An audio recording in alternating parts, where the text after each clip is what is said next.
we go. Episode 43. It's kind of a holiday episode. Of sorts. It's like Thanksgiving. Thanksgiving is past, long dead in the ground. No one even thinking about Thanksgiving anymore. Because Black Friday happened. No and one after even thinks that, about Thanksgiving until Thanksgiving. That's pretty much true. There's not a lot of like good Thanksgiving music, like Christmas or even Halloween. It's true. Because at least Halloween has like the Monster Mash. Don't we do the mash? They did the Monster Mash. But yeah, so we're doing episode 43 of this Stagger. Hey, I'm Justin. I'm Nick. And our spotlight today is movies we're thankful for. We're literally going to be rattling off a ton of movies we're thankful for. But first, we were kind of talking. We were looking at some stuff new. And we were talking about Spider-Man. Because, I mean, we're always talking about Spider-Man. Who's really. not? I got my red on. Yeah, you've got red, white, and my blue. red You know, that's legs. good. You're patriotic and Spider-Man-iotic. Yes. And we were thinking how this year we're getting No Way Home. Next Yeah. year we're getting Across the Spider-Verse. Big time. And then after that we're getting Spider-Man 2, the PS5 game. The most exciting So one. you got farthest way. So, you know, we got a good lineup. A lot of just Spider-Man coming. Spider-Man content. I feel like that is like the ideal situation for every superhero. They're like, Yeah. let's make one of each every year. That'd be cool. That's what you try to get to, that Mhm. level. And I mean, if they went over the different mediums, they could get to it, you know. It's true. But you found something that you We have, so apparently they just recently released, like a couple days ago, some posters for Spider-Man No Way Home, character posters for Green Goblin, Doc Ock, and Electro. And if I'm being honest, they're terrible. Especially this Electro one just looks awful. Look at this. Yeah, it's it's not exactly great. The lighting's really weird because there's electricity and it's just strange looking. But that's kind of been a staple of Spider-Man, the MCU. All the posters have been like absolutely terrible, and these really aren't much of an exception. Because it's literally, like the lens flare tool and just like... It makes no... Like, these are terrible. I mean, you've seen all of them, right? You remember Far From Home. It was awful. Homecoming wasn't that great. What, the poster or the movie? The posters. They're bad. Yeah. They're just... All movie posters are just the same nonsense now. It's just like put all the characters like headshots on and blend them together. But and then even put the bad guy in the background. Even for those, the Spider-Man ones are bad. It's true. They've just always been subpar. But whatever, that's fine. We have stuff to talk about. That's not We that. We do. In Fortnite, there was a map that got like flipped. In Fortnite, they flipped the map over, I guess, for the new season. Nothing too exciting. They Are you just happy? flipped the whole map over. We talked about it. Yep. You happy? Okay. Well, we usually do. We do. It's Fortnite news. So now that Fortnite news is over, we can do our weeks that we've been doing for the past couple of weeks here. And we've been doing quite a lot. Oh, we've seen a lot. We've seen a been lot. busy. We've done a lot. We're doing it. Yeah. What do we see? We saw the French Dispatch. The two of us. French Dispatch. You're telling me a dispatch is French? The French dispatched. Wow. You know what else dispatched? My brain from this film because I didn't like it. No, this movie, ooh. And it's not... Because you see the reviews, and they're definitely lower. Yeah, but it still seems like a lot of people like it. They're not as low as they should be. Yeah, I don't know. I don't know what people are seeing in this, but hey, everyone has their own opinion. So this one had like 3 or 4 like short stories. But then there was a really small Owen Wilson one, depending on how you want to look at it. True. Right at the beginning. So it's like, whatever. And then the actual like overarching reality like dispatch story. Right. If there even is one, which there isn't. Yeah. The thing that really got me, just to go right to the heart of the issue right away, is that I didn't feel anything once throughout this entire film. No, there's like no emotion at all in this. Completely emotionless, just bereft entirely. Yeah. And it's because there's a scene near the end where you have two of the characters kind of like having a small conversation, and it's like it didn't work for me at all. Right. And especially, I don't know, because it's like a conversation about like how they're minorities and stuff and how they're surrounded by all this other culture and everything. But then like the rest of the movie is like, it's like a weird meta thing almost, but it just like, it made me feel weird. And I was like, I don't really think this is giving the message it should. And I don't know if it was supposed to make you feel anything, but I just didn't. Yeah, and it's like it tries to be funny a lot, as most of Wes Anderson's movies do. I don't know if it was ever really funny. This one fell flat a lot in that way. I think this is the first one that I thought his style was just like too much. I was like, Yeah. stop, slow down. Yeah, he's really doing it in this one. I was like, it's enough. Like the one segment, like there was a little animated segment. I like that. That was a nice little break. Yeah, that was a cool thing. But honestly, it's because less was going on. Right. Because you have scenes where there's not only two people having a conversation and, you know, having a conversation in the very quick, I say a thing, I say another thing, but I say this thing. Oh, And but I you said mean this thing. They go, oh, right? Very Wes Anderson-y. While that's happening, there's also text on the screen. And then Right. also the camera's like moving all around and there's like people moving chairs and just like Right. There's like 50 people like doing things at the same time. it's like a huge choreographed thing, having a conversation, also text on the screen. It's like you can't focus on anything. Right. And you might think this is a movie where it's like, oh, good, you can watch it multiple times and like get more out of it. No, you'll just get nothing out of it each time. Right. Unless you're specifically like, this is where I'm going to close my eyes and just listen to everything said. And then watch it again. I'm going to Literally. mute it and just look at all the visuals. Yeah, it's just It was tiring. Yeah, it was it was like exhausting to try to like keep up with everything that was going on. And I guess this is a weird complaint to have, but it was almost certain points where I was upset at the movie for distracting me because I wanted to look at the beautiful set. I wanted to It's appreciate awesome. the choreography and stuff, but I never got the chance. Right, you can't it's because it's just boom, boom, boom. Breakneck pace. Maybe if he just took a story out and gave the others more room to breathe or something, you know? Don't know. Maybe could have helped, but this one is a French miss, French miss Patch. I guess. It's okay, Wes Anderson. We still like you. Yeah, but you're calm on down. thin ice. Calm down a little bit, okay? Or just make it longer. I don't know. I don't know. No, God, don't make it longer. But it was long enough. But like, don't add more. Just make it longer. But just add like blank footage just at the end, like 30 minutes of it. That might help. Okay, I think so. that's nice. What else we see? We saw Spencer, Spencer. Kristen Stewart, Yep. who plays Spencer. Princess Diana Mm-hmm. in the film Spencer. Kristen Stewart. It's like she was Bella in Twilight, and now she's Diana. And she was in like Charlie's Angels, I think. She was in a lot of stuff. She was in that film Underwater. Mm-hmm. That was a good one. Yeah, and then That had a twist. now she's up for the Oscar. Mm-hmm. Most people think. Yeah, no, she did a great performance. Why don't you talk about this movie first? Yeah, that's fine. So basically, this film chronicles a 3-day period of Princess Diana's life during Christmas Eve, Christmas Day, and Boxing Day at like their family get-together place for Christmas. And it's basically about how she, hates it. She doesn't like being royal, really. She doesn't like doing like the stuff that they always do, all the traditional stuff. She just kind of wants to like actually live like a normal life.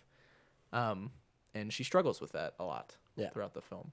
That's what it's about, basically. It's not really like, it's just chronicles 3 days in her life. Mm-hmm. That's it. So what did you like about the movie? Well, obviously there's Kristen Stewart's performance, which is yeah. just incredible. I mean, she's top She of the does a great line. job. The makeup, the costumes, the production design. The movie just looks absolutely incredible all the time. And then the best part of the film is my man Johnny Greenwood. Yeah, He comes in with like just the best score. Phantom Thread is good, but I've listened to this one quite a few times. It's good. This one's really good. It's good. And it really like gets under your skin in some parts. I mean, this is like the year of Johnny Greenwood, isn't it? He's doing everything. He's doing Spencer. He did Licorice Pizza. He did another one. I think he does like I think he has part in like Power of the Dog. I think he has Power of like, the a Dog. couple things. Okay, in that. yeah. And he's like making a band now with Tom York from Radiohead. Okay. I don't know. They're in a band now. Okay. So he's doing big things. Okay. My man Johnny Greenwood. But yes, this film was very lovely, I thought. Mm-hmm. But you didn't seem to like it as much as I did, I think. No, it was fine. I mean, I liked the performance, and like you said, like everything technical wise, I liked. I think I took issue with the balance of the film. It felt unbalanced to me because they towed the line between like a dramatic telling of the story and then like a surrealist telling because there's certain aspects of the film where it just like goes kind of bonkers, Right. Yeah. you know? Absolutely. And I felt like it was like underutilized or like they shouldn't have done, like they should have picked a side. I felt, they did it, but it was so sparse and so sparingly that it ended up just taking me out of the movie completely. Because I think what they wanted to do was they wanted you to put you in the headspace of Diana. They wanted Right. you to feel like you were her. But the way they did it, it just made it come across as like, oh yeah, I'm watching a movie to me. I was like, it just took me out of it way too much. Yeah. So you would have preferred like more of the like surreal stuff, like when she eats the necklace, Necklace, or yeah, when something she like has that. like that vision in the house and she like falls down the stairs, Or she sees her old maid Maggie or whatever, but then it's a different nurse. or Entirely. the Anne Boleyn thing. Yeah, stuff like that. I mean, I did like how sparse that was. I did think it worked, but there was something about um the what do you call it?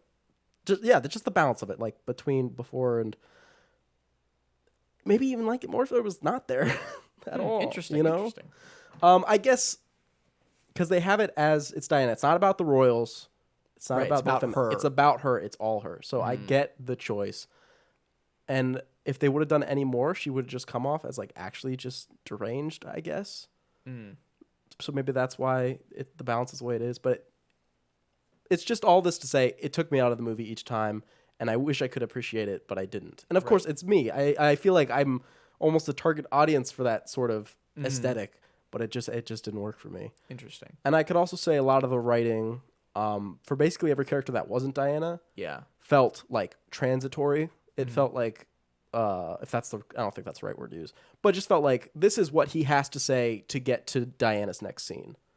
We have to listen to say this so the next scene we see Diana in makes sense, you know? And that's especially of the husband, the prince, whatever. And Prince basically, Charles, everyone I except think. the Jowls guy who was like, I'm MI6, blah, blah, blah. Right, yeah, and he's like, you need to come to dinner. It's 5:00 and dinner's at 8:00. Why are you not going to dinner right now? Yeah. Yeah. Anyway, good film. We'll be seeing Kristen Stewart, I'm sure, in the future at the award show. And I was just waiting till you have nothing else to say. What? No. Okay, I was just waiting to Johnny Greenwood is Radiohead. What do you mean he's joining a band? Wait, what?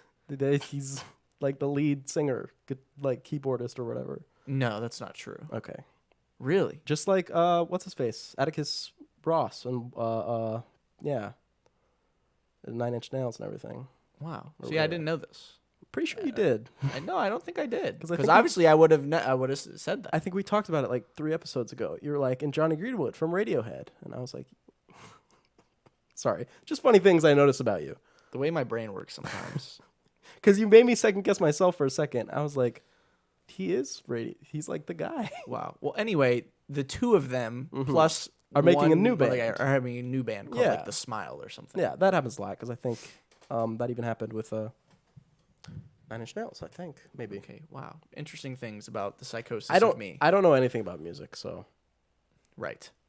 What else did we see? We saw a film called Antlers. Antlers! Jesse Plemons is in this movie. Surprise! I know, crazy. Jesse Plemons, he's a cop. Yep, I think he plays a cop well. He's been a cop in that. He was a cop in Game Night. Did a good job there. Plays a good cop, the guy. He dies in this movie.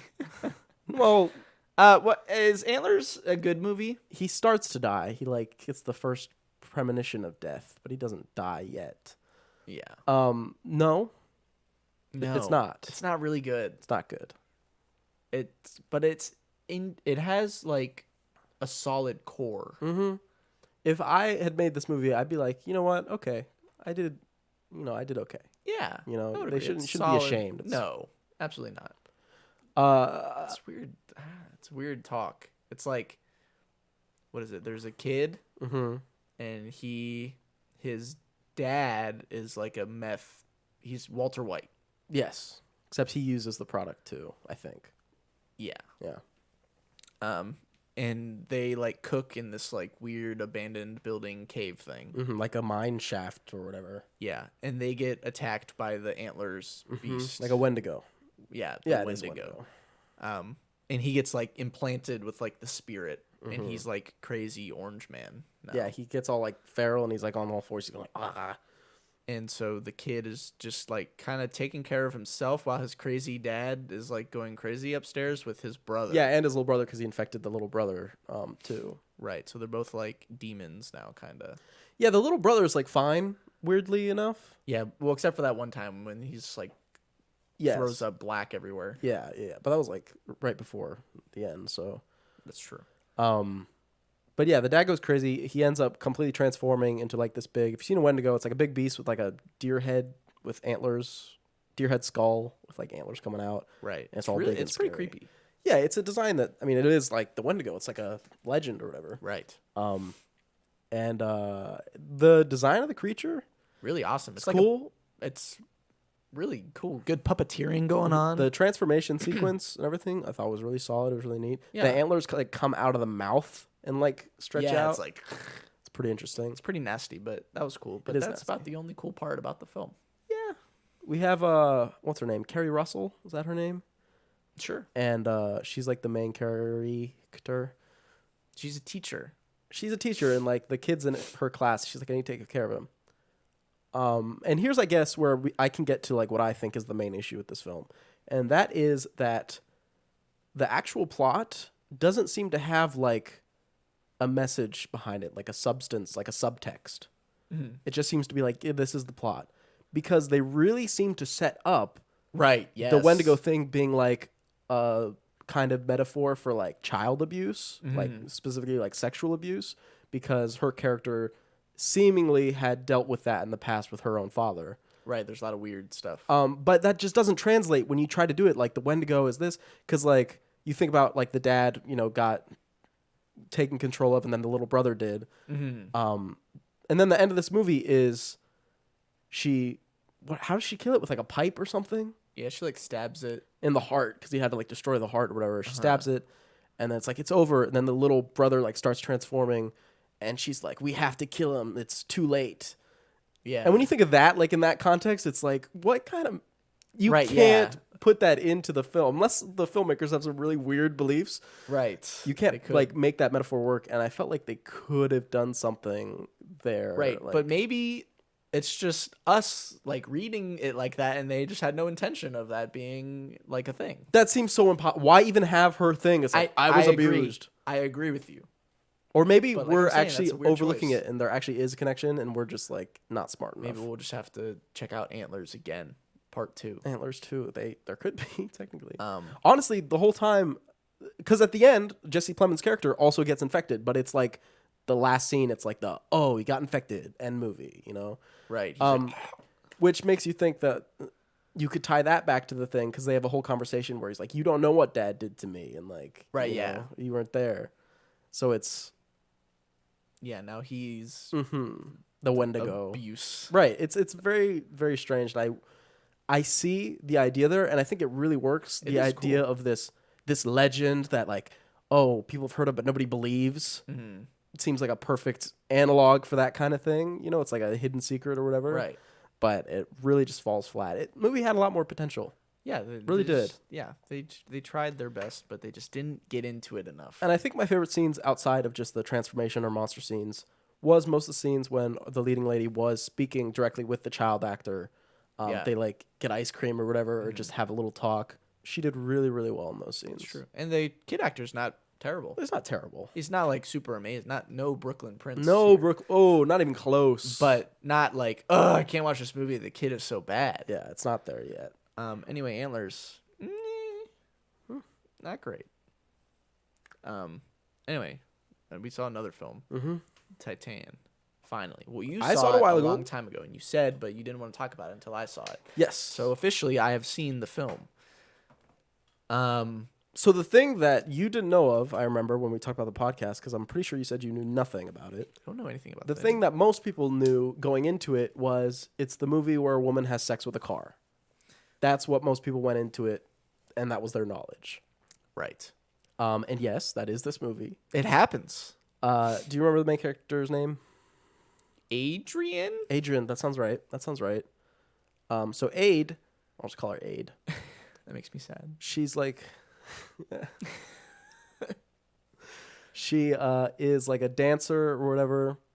At like a car. Show. like weird. It's like a car show Yeah. thing. And she gets like accosted by this one guy. He's like, "Hey, let's go away together." Blah blah blah. She's like, sure. She's like, "Sure." So they like make out, and then she like stabs him in the ear With her hairpin pin thing. like through the brain. And it's just like gross. He like starts like he's like, what do you call it? Like foaming at the mouth, like spitting it out. Yeah. And she kills him. And then you're like, "Oh, okay, movie tone set." I get This it. is the kind of movie that I'm watching. And then she's like one of her fellow dancers. She kind of starts a weird romantic connection with her. Hair gets stuck in her nipple piercing. She like rips it out. Yeah, she just rips it out. Like, what are we doing? And then they get together. They hang out for a little bit. Right. Oh, we forgot to mention though. The very, very beginning of the movie, we see her Right. as a child. Yes. She's in a bad car accident. Yeah, she's and being she like a little has- brat, like in the back. She's like kicking Yeah. her dad's seat, and he turns around to like yell at her or something, and they They totally crash. She hits her head really bad, and they have to put a metal plate in like half of her head, skull. and like half her skull is like really scarred bad, and she has a cool like scar now. Yeah. And she has a plate in her Big head. metal plate. That's And then you move to the That film. will become Yeah. important.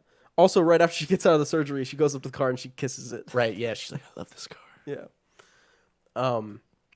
And we come back, and I just have to dote on this scene. Goes to like the girlfriend, quote unquote's house, like flop house. There's like a lot of people living there or whatever. Yeah.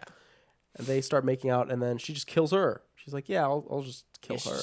same thing. Yeah. And it's so gross because she like uses her hairpin to kill a lot of people, but then she'll like put it in her mouth and like tie hold her it hair to- back again. It's like be at least a little bit sanitary. But I like the visual, so it's okay. So there's that, and then there's like one other person comes down and sees it, so she stabs him. Another person comes, she like chases him into the room and like screaming on the door. A guy like wakes up and comes out, and he's like, "Hey, what's up?" And then she like goes over and like hugs him. She's like, "I'm so tired," because she just killed like 3 people at this point. Right. And then when she gets her strength back, she kills that dude. And then one of the dudes, Oh, dude, this like if you shivers it's down my spine. Julia Ducournau. So Who did Raw? Ducournau, I forget. Who did Raw? And if you know Raw, that had a lot of scenes of like shocking stuff. The hair scene is obviously the go-to, and for this movie, it's the stool scene. By far. I mean, I like stood up and yelled. This is the one that when you asked, you said, "Is there one as bad?" And I said, "Yeah, there kind of is." It's like rough. So basically, she stabs a dude, and she's got a stool, and she puts the one foot of the stool in the guy's mouth, And he's like laying on the ground. laying on the ground. He's totally laying on the ground, trying to get up, and she puts stool in his mouth, and then like jumps on it and like sits on it, and it's just like The noise it makes is just ungodly. it's incredible design. Amazing. Great job from the sound department. Yes. They did fantastic. Very good. I felt it Yeah. in my soul. Anyway, one of the girls from that place gets away, and so Right. there's basically a lookout. They're like, "Okay, find this murderer. What happened?" So she has to go in disguise herself. So she shaves all her hair. She Right. The crazy part is this is when the film officially gets weird. Yes, it is. And I mean, she already did fuck the car, but yeah. It's Right, yeah, still she weird. had sex with the car. Yeah, already. she like I guess she was in the back seat, so I don't really know what was happening. She was just kind of in the back seat, like It's a moaning. funny. I'm not gonna lie. It's really funny. She like walks out, and it's this really cool shot Mm-hmm. where her body's like steaming in like the mist. It's like really cool, and she like gets in the car, and you're like, okay. And I was like watching. I was like, okay. Mm-hmm. She's just in the car, and then the car just starts like Yeah, the bouncing? car is also like seemingly like a ghost car because yeah, the it's, like, lights come sentient, on. Yeah, and It it's like ooh, and it does like does the the hydraulic stuff. jumps. And I was like, wait, what's happening? Yeah, it's and I was like, interesting. no, it can't be. And then it cuts inside the car, Yeah. Mm-hmm. and I was like, oh, it is happening. Yeah. And so that happens. She's got to go. So she sees like a missing child poster of like, some kid. And she's like, oh, I kind of vaguely look like that kid. So she shaves her hair, breaks her nose and stuff to just look like him as much the as possible. nose break is- Yeah, she does it like on the sink, public sink. Yeah, like, on like the corner. Oh, Bam. yeah, rough Bad. stuff. she like turns herself in or whatever. And she's just sitting there. It's kind of like her escape plan, I guess. The father of the missing kid comes in and they're like, okay, can you identify him, see if it's him? He walks in and immediately he's like, yeah, that's him. That's my son. Yep. So hijinks ensue, certainly. Yeah. He's a firefighter. He's a firefighter, and our main character, Aid.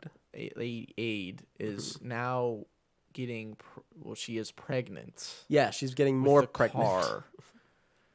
And she, like, Lactates. wraps herself up. Yeah. Yeah, she lactates some Oil. motor oil Mhm. everywhere. She wraps herself up so she can, obviously, you don't see her stomach Or her, boobs getting or her bigger. boobies Yeah. because, she's got to be a dude. Yeah. And then And she's also doesn't talk. right, yeah, Yeah. no speaking Mhm. because And obviously they're like, oh, it's trauma. He'll talk eventually, blah, blah, blah. and they have a strange relationship. Ooh, to say the least. I don't even. This is when the movie like turned off for me. I was getting. That's when the movie starts. I know, but I liked the first half. I know that like the second half of the movie is the movie, but the first half of the movie is what I enjoyed. Not half. It's like 20 minutes the Right. first part. The first quarter of the movie is Not what I enjoyed. First 15%. Okay. The first 15% of the film is what I enjoyed because I'll just say I didn't really like this movie. Well, I thought it was a cool movie. I thought this movie was like twice as good as Raw. No, I did. Raw is way better than this. I'm sorry about that. Then should we even talk about the rest now? I'm just bummed out. I'm sorry that it's not. Listen, hey man, I think it's cool. I think this movie just has more to say. It's just sure. Talk about why you liked. Like maybe I just am having trouble understanding like what's going on. I think one of the main things is you have to look at obviously what's going on. It's like fucking freaky, and then the subtext of it's like the idea of gender expression is my main takeaway. Not just what gender you are, but also the expression of your gender and how it performs outwardly, because we have the firefighter dad who like does steroids to like keep up his form and his physique. Obviously the main character pregnant, but trying to stay undercover as a boy and everything like that. You have like the dance party at the fire station where everyone says have a good time, and then she does that hyper-sexualized dance and everyone gets real uncomfortable and everything. Yeah. But the woman does it, it's fine. When the guy does it, it's like everyone freaks out and stuff. It just has a lot to say on that level that you can kind of pick apart. And then also just the idea of the acceptance of your expression with family. And it kind of gets both sides of family and found family because of the specific context of this film. You think it's the real son, but it's not. Right. And eventually it comes around. The one firefighter is like really suspicious and stuff.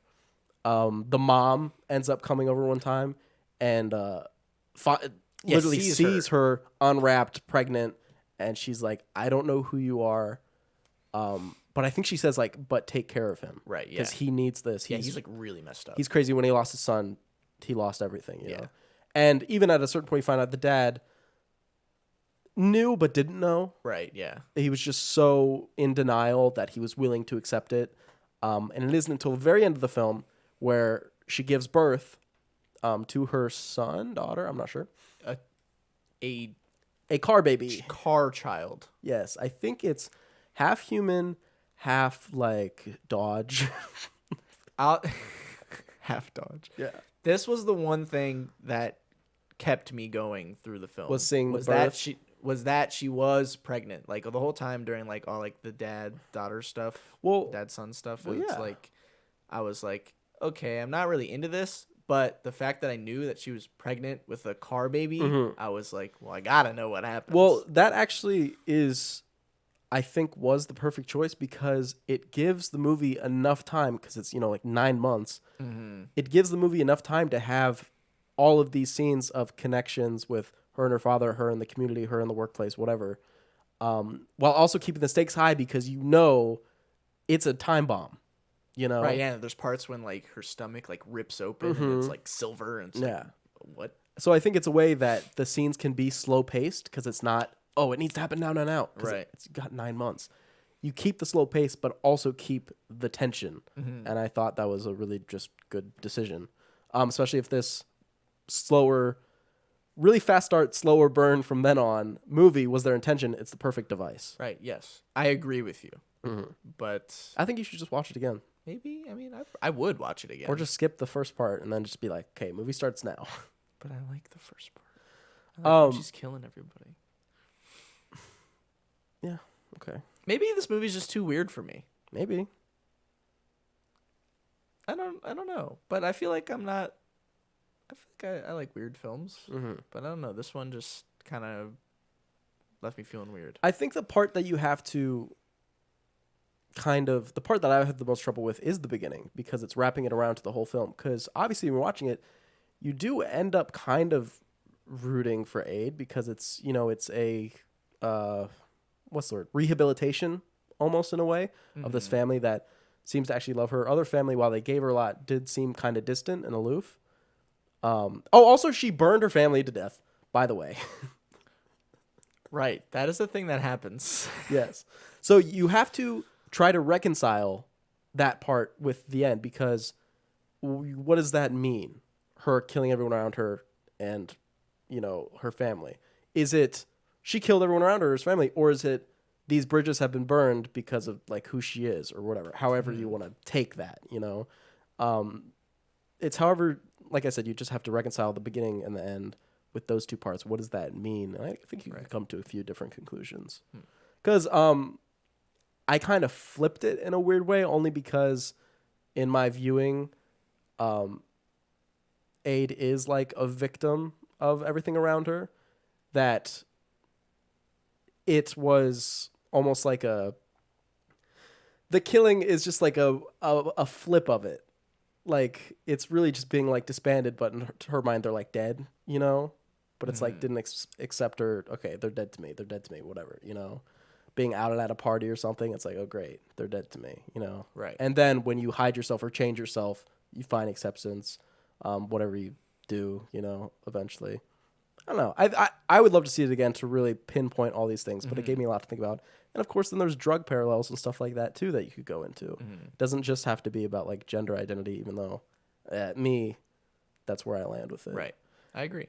It has a lot of interesting things to dig into, and like it's a cool movie to like think about, but it's just like what's actually on the screen is just like, I don't know, it just didn't do it for me. But thinking about it, it's a cool movie to think about, but just like watching it, I was like, yeah, okay. Yeah.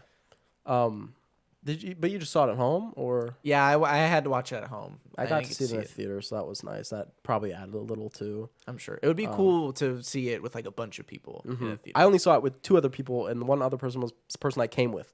Well, so there was one person in the theater, and I was like, oh, this works. I guess. Yeah. Because it's definitely a reaction. You can get some funny reactions from people, I'm sure. Okay, Titane. It's a movie. Yeah. We saw one more film together. Belfast. Kenneth Branagh. Belfast, more like Bell Slow. Am I right? No. Belfast. It's the front runner for Best Picture this year, that. and that's fucked up. No. Oh, this would be one of the worst, if not the worst, if that happened. This movie sucks. I came out of it and I was like, oh, it's fine. Now I hate it. Oh, really? Because I see people liking it. People really, really like it. Roma for white people. That's what it is. That's exactly what it is. Yeah. I'm not crazy about Belfast here. So it's Kenneth Branagh, and he's directing it. It's like semi-autobiographical.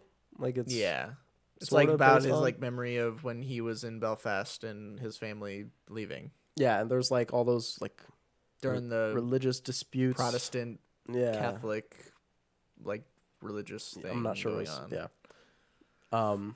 That whole time, and so you've got the lead kid. I don't remember their names. The kid though, the main kid actor is lovely. I thought. Oh, I disagree. I thought he was very charming. I thought he was charming, but I didn't think he was a good actor. Interesting. I thought like this kid has natural charm, but that's it. But I am a Catholic. Yeah. That was pretty good. Hey. I thought that was pretty good. Okay. Anyway, yeah. You have him. I wasn't crazy. Like, yeah, it's a kid, so it's whatever. He's okay. And then there's, the dad and the mom, and the dad's always working, trying to make ends meet, and the mom is trying to take care of everything at home, and the kid gets into trouble a lot. And he has this like one friend who like you just don't know who they are. Yeah, she's just like convinces him to like steal shit and Right. do weird things, and she looks like considerably older than him, like at least a couple of Yeah, years. but they're like friends, and then she's like, "Hey, you want to join this gang with Yeah, me? hey, It's super cool. We're gonna start a riot." Do you want to start a riot and loot a store? And he's like, okay. Yeah, and then that happens. Yeah. And then here's the thing I feel about the scene. I think I talked about it right after we left the theater, but it felt like it was written so that each scene could like be in the trailer. I don't think you said that to me. You know what I mean? don't remember you saying It was that. something like each scene was written so it'd be like it'd have like a line that would end on, and they'd be like, ah, that's a banger line. Right. And then it would end and move the scene, even if it like didn't make sense. Mm-hmm. Because I specifically remember, maybe it's just edited weird, but I specifically remember there was a scene where the little boy's talking to his grandfather, and he's like, "Mama says we're moving to Australia or wherever they were going, New Zealand, I think. New Zealand, sure." And the grandfather's like, "Oh, what do you want to do?" And he's like, "I want you guys to move with us." And then the next scene, they're like, "We're moving to New Zealand," and he goes, "Ah!" And he starts screaming and crying. He's like, "But I don't want to go to New Zealand. I want to stay in Belfast with my friends." Right. And it's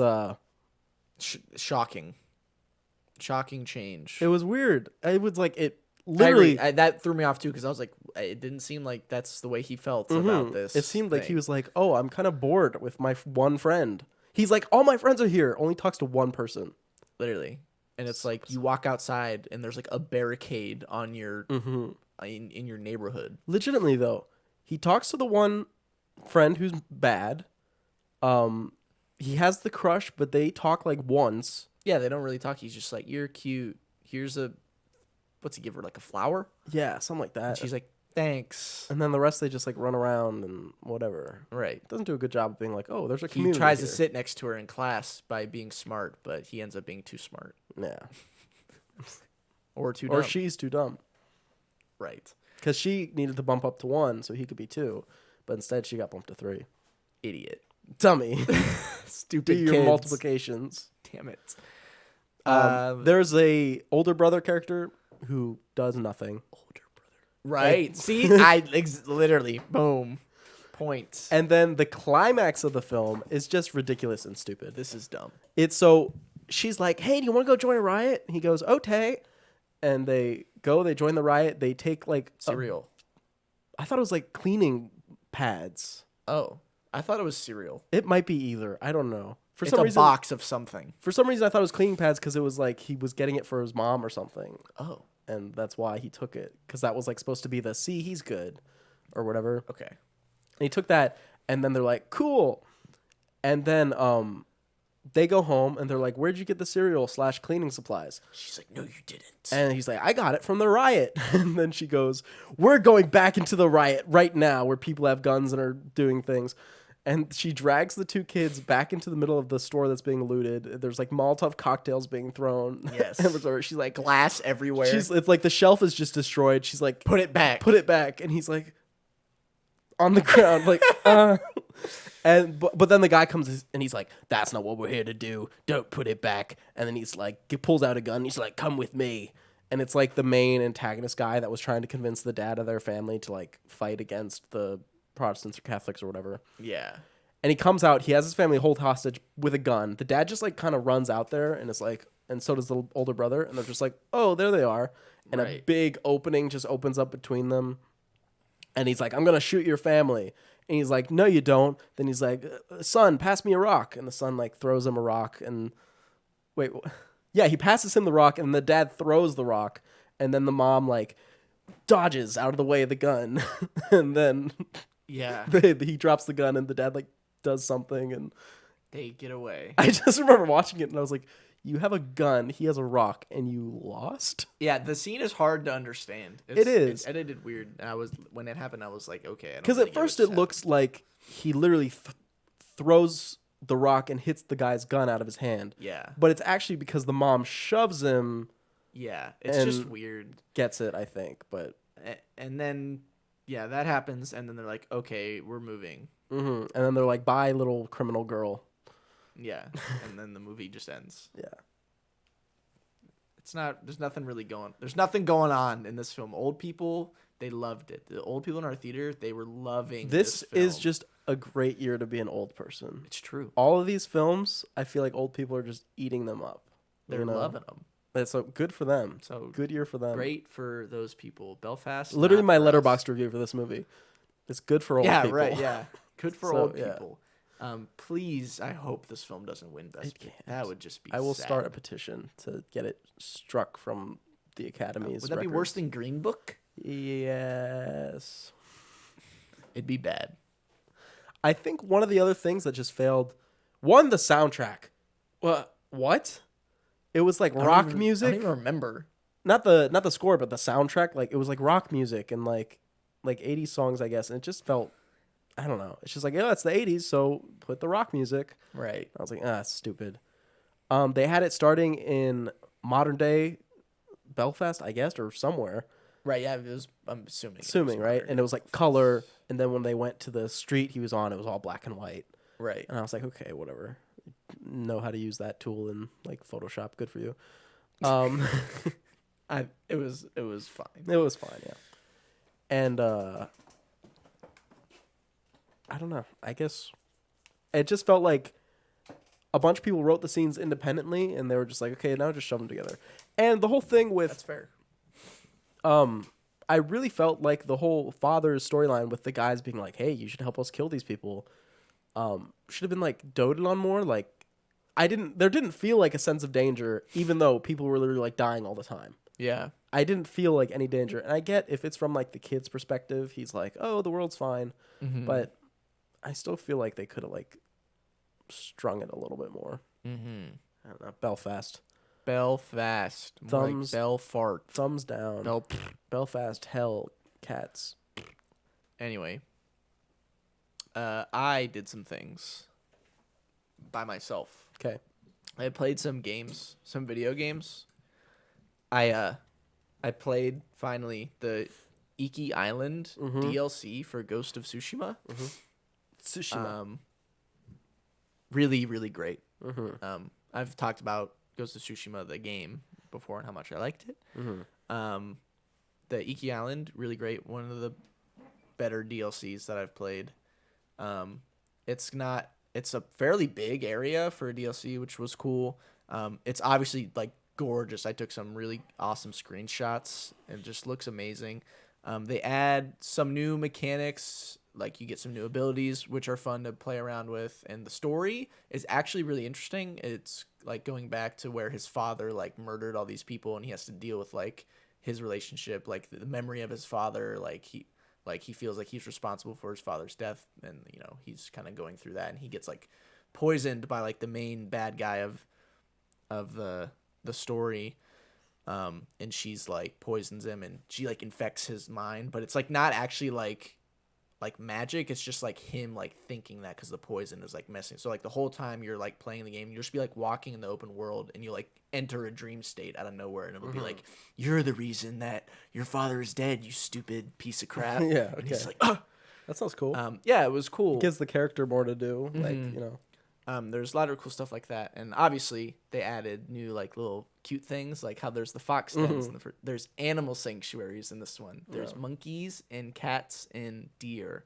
Nice. And you go and they're just all chilling there, and you sit down and you get to play a song on your flutes, and Well, then they all pet dance them. around, yeah. It's very cute. But like the song you play is like you use the controller to like aim like a little orb to like stay in between the lines. That could be a game by itself. Yeah. You just have to stay in the lines to play the song right. Those are very sweet. And there's archery challenge. Now here's my problem. Okay. The archery challenges are just like you have to hit these targets in a certain amount of time. And to get a gold medal, you need to hit all 9 targets. I believe there's 9 targets in each one in 7 seconds to get the gold medal. Sure. Literally impossible. What do you mean? For Pop, me, pop, I pop, pop, guess. pop, pop, pop. Yeah, right. Pop. Just whip the gun out and kill. I tried for so long. I don't know how to do it in 7. I got like 9 seconds. That was the best I could do. That's like 1 second a thing. Yeah. I don't know how to be faster than that. So that frustrated me. Is there like a skill for like faster draws or something? There is, and I was using them, and I was like, how do I beat this? I don't understand. Maybe I'm just not good enough. Maybe there's a skill to like shoot 2 arrows at once. You gotta like. But I don't think There is where you can shoot multiple arrows, but I don't think you can like send them different ways. Maybe you can. I don't know. So I sucked at those. I got the silver in all of them. Sure. Anyway, Ghost of Tsushima Iki Island, very cool. I very much enjoyed it. Yeah. I played, and then now this is a cool thing that I'm doing finally. Obviously, Halo Infinite is like big thing right now. It's finally back. Halo's I played like back, a few says games, and I was like, everybody. okay, I think I'm done. It's fun. And obviously the new campaign is coming out like soon, in like just a few days from when we're recording this. But I've decided to go back, and I've had the Master Chief Collection for a long time on my computer, but I'm gonna play through all of the original games. So I played through Halo Combat Evolved, the OG game, the remastered, and my favorite thing, I mean, obviously it's a classic game. My favorite thing is all you have to do is while you're playing is hit tab. And switch the And graphics. it switches the graphics from like the OG Xbox Xbox. graphics to the new remaster, Yeah. and it's like amazing. Yeah, it's very, what very they cool. did. I've seen that. And it's all the time. I'll just be walking around and I'll just be like tab, tab, tab, tab, just like looking at the difference. It's really cool. And I mean, what's there to say about Halo Combat Evolved? It's just GOAT game. Now, are you just playing all the mainline games? Like 1, 2, 3, 4, I'm 5? You can't. The problem is Halo 5 is not on PC, so I'll have to, and I don't even know what happens in Halo 5, so I'll have to watch like a thing on Halo 5 because I know a lot of people don't like it. Could I get on my... I have a Series S. Could I let you borrow that and buy it on that? Oh yeah, I'm sure If you you want could. to do Probably. that, you could do that. Low key, that would probably be fun. Mm-hmm. Anyway, so yeah, I'm gonna play Halo 2. Then I think ODST takes place before So Halo you are 3. playing... Okay. So I'll play ODST, then 3. And I wanted to save Reach for the end because Reach is my favorite. So I just wanted to play that last just for fun. So I'll do that. Then I'll play the brand new Halo Infinite campaign. See, of the ones I played up to 4, and I never touched ODST. It's 2 and then Reach, for sure. 2's your favorite? 2's the best. A lot of people say that. It's perfect. It's a good game. It's literally perfect. It's a good game. It should have won the perfect game of all time thing. It wasn't even nominated. Do we have to talk about what that is now for a second? There's some joy. Oh, I guess. The Joystick Awards, it did like a thing for the ultimate game of all time. Just real quick. And the nominees for the ultimate game of all time were Dark Souls, Original Doom from 1993, Legend of Zelda Breath of the Wild, Half-Life 2, Minecraft, Street Fighter 2, Tetris, The Last of Us, Super Mario 64, Metal Gear Solid, Halo, Combat Evolved. What? The original Halo? Yeah. That's stupid. I think it's just because it was such a... This is the moment. I get this that. changed gaming. I get that. Super Mario Brothers 3, GTA 5, Portal, Call of Duty 4, Modern Warfare, Pac-Man, Super Mario Kart, Space Invaders, SimCity, 1989, and Pokemon Go. God. And Honestly, looking at that list, I will say the winner. Dark Souls won, which is amazing. Looking at the list, for a few of those, Dark Souls is definitely... Pokemon Go, I'm sorry. It did take the world by storm and turn the human population into zombies for like a month. Right, but ultimate game of all time? Ultimate game of all time. I mean, even Dark Souls, I feel hard saying that. But it did, like, change... Dark Souls... Every single game... Well, technically it would be Demon Souls, but Dark Souls popularized it, right? Right.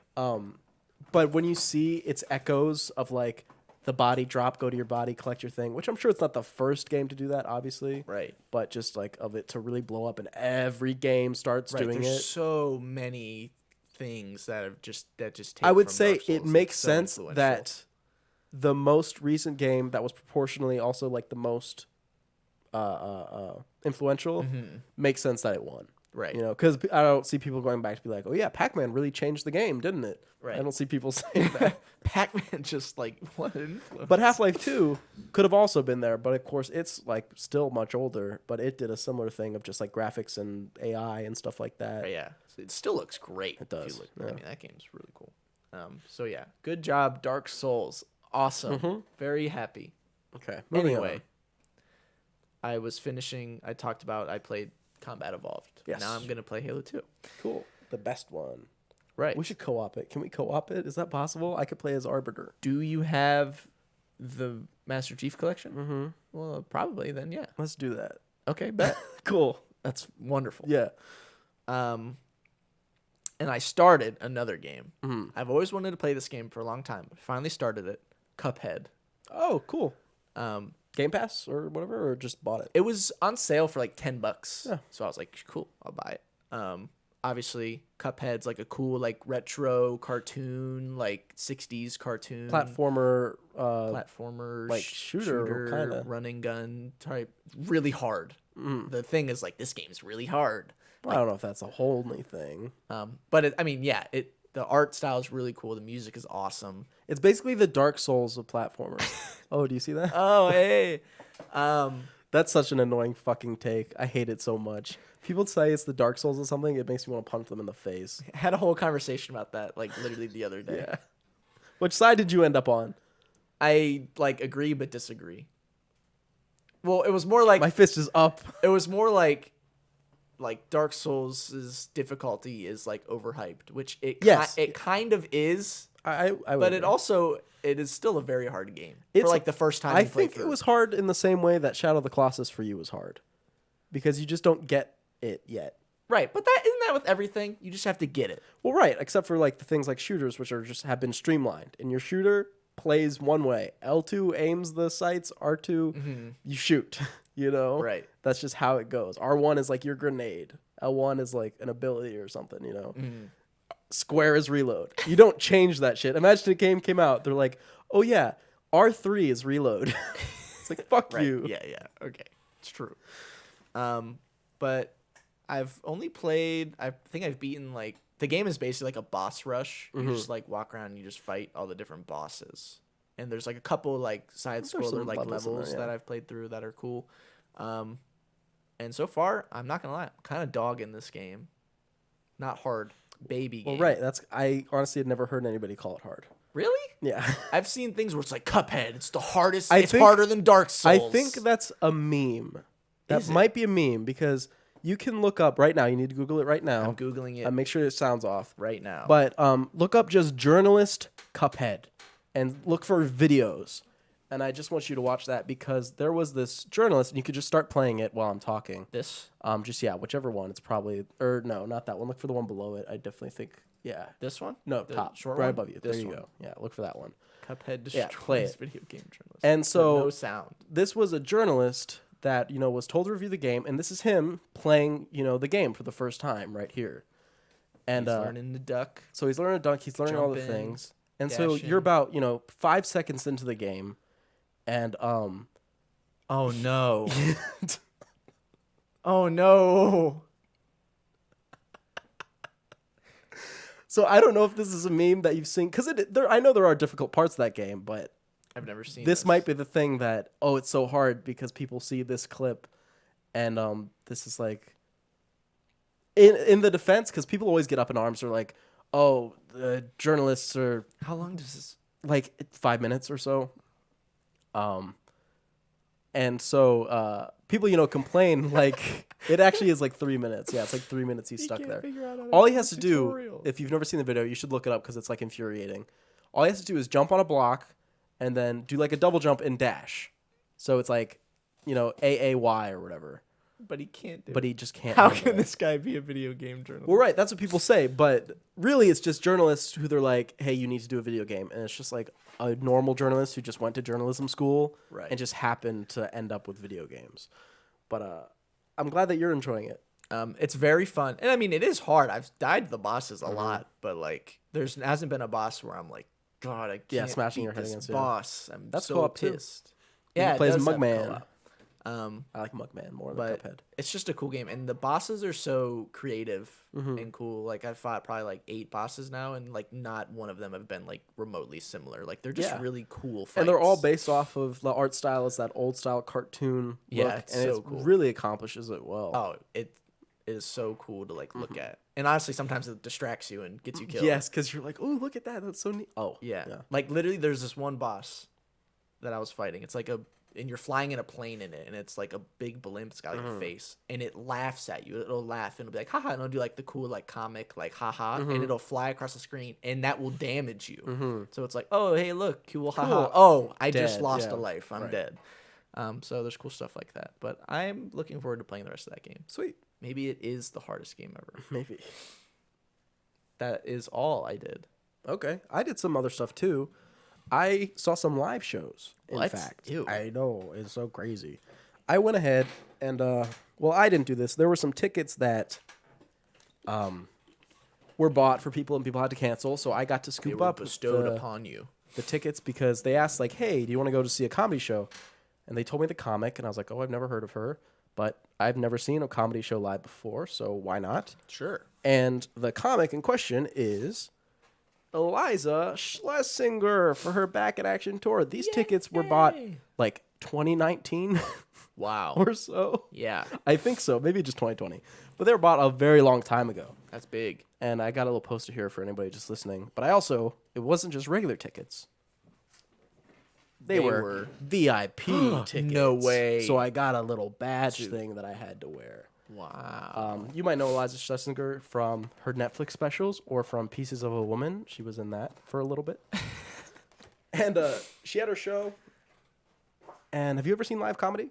No, I am notorious in people that Yeah. know me that I don't like stand-up comedy. But I even just on find- accident, like you just passed place and be like, oh, they're doing comedy in there.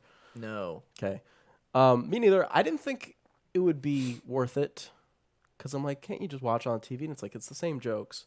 Mm-hmm. And I would say it depends on how much you like a specific comic because there was a bit of crowd work that was happening that obviously won't get into the specials because it's like talking back and forth with the crowd and stuff like that, which is really different and cool to see. Right. Obviously, when the comic is right there and can react to the audience's reactions to the jokes, Yeah. there's a lot of energy that can come from that, which is really cool. And she's like a master of that. That is cool. And she does a lot of like physical comedy too, which is funny because she was like 7 months pregnant. Yeah, nice. So it's very funny seeing her kind of like dance around. Also like unnerving at some points. Right, yeah. Yeah. But it was cool. And obviously they had like an opening act and a feature act beforehand. So you get to see some other stand-up people there too. And they both had great sets. Cool. And it was a lot of fun. And with the VIP thing, I got to take a picture with her. Nice. So we took a picture. Got the pic. Mm-hmm. Thumbs up? Did you thumbs up? Did you peace sign? I held my stomach like it was a baby, like her. Oh, nice. Just make fun of her as I'm taking a picture with her. Hey, that's what it's It all works. about, right? That was cool. That's I had a cool. good time. I also saw another live production on a stage. It was a musical. A musical. A musical of a movie musical that I've already talked about on the show, Hedwig and the Angry Inch. Yes. So it's at a local theater, and it was pretty good. Not as good as the movie? No, I mean, come on. This is like, I mean, it's an amateur production, like amateur, it's not like it's Broadway, Yeah. It's true. But not to harp on the actual actors or whatever, because I'm not going to do that because, like, who cares? That'd be a weird thing to, like, critique. Like, I really thought the actor in this local production was just not as good as John Cameron Mitchell. It's true. But the show itself the movie focuses a lot on the character of Tommy Gnosis. He's like a character who's there. You see him physically in the show. He never even shows up. He's just talked about. Okay. So it was a different change. I guess in the show I saw, it was really, in the way they did it, Hedwig was the show. Like, basically every other character was just, optional. Mm-hmm. It could have been literally just her on the stage, and it would have been very similar show. Or even two people, and then it'd be, fine. Yeah. Which is kind of interesting, thinking of a show like that. But I liked it. I would definitely like to see if there was, actual big, huge performance of, people who Yeah. are touring all over. I would definitely want to go see that. That would be cool. Because it's like a rock concert kind of show. Oh, nice. There was a lot, maybe even too much audience interaction in that one. Oh, okay. There's a certain point where I was like, oh, stop talking to me. Yeah. Just do the show. I know what you mean. Yeah. So, That's cool. yeah, we could do one more thing if you wanted. Yeah, absolutely. We have one more little secret thing. Everybody knows that every year for the past 5 years, I think it's been now, Okay. Spotify does a cool thing called Spotify Wrapped, where it shows the music that Mhm. you listen to throughout the year. It shows your top songs, your top everything. Mhm. We decided just for fun we would share Why not? what we did, what we Yeah. got for funzos. So do you want to share your minutes listened first? How many minutes did you listen this year? I have 23,732. That's more than 77% of other listeners in the United States. Nice. I listened 84,235 minutes. That's more than I don't know. Where do you see that at? Oh, it was in like the in between parts. I just screenshotted it. Oh yeah, I don't have that. I'm just on Okay. like the end thing. Well, if mine is anything to go with, then it's probably more than like 80, 90%. It's probably up there. See, and Yeah. I'm upset because I wanted this year to get 100,000, Mm-hmm. but I obviously was way off. Ran out of time. So I need to this year. I need to get 100K. Okay. That's next year. Anyway, my top genre was soundtrack. Nice. What was yours? Indie pop. Nice. When I put on music, just to get this out there, usually when I have music on my Spotify, it's to a room. You know, it's Oh, like interesting. playing You don't to really a room ever with listen people. like by I yourself? do sometimes, but I would say the majority of this is probably put it on the background while people are over or while I'm doing something else and not, whatever. Gotcha. Okay. Do you want to do artists or songs first? I don't care. Okay. Let's just do artists. Okay. We'll do our top 5 artists. I listen to 1,062 different artists. That's a lot. Mm. I think I was up there too. Mhm. I went a lot this year. Anyway, my number 5 top artist of the year was KDA, the band, the e-girl Yes. band created They're like Korean, whatever. from the League of Legends, the K-pop band Yeah. of animated girls. Cool. Number 5. My number 5 band, they rock. Should I do my number 5 or? Yeah. Mine is Sarah Bareilles. I don't know who that is. I'm not gonna write you a love song because you asked. Oh, for really? it. Yeah. Wow. Mostly because she did some.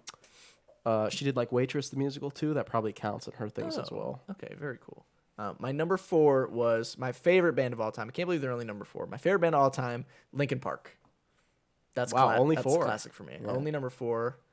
That they were just a little bit down this year, I guess, for me. My 4 was Darwin Dees. Don't expect anyone to know who he is. Who's Darwin D's nuts? I mean, maybe. I don't expect anybody to know who that is. That's the kind of thing with mine. I listen to like. My number 2 is actually My surprising, taste in but music is just different than most people's. Okay? It's just different. I don't know. Anyway, my number 3, funny enough, is Radiohead. There you go. Yeah. We talked about them earlier. What was your number 3?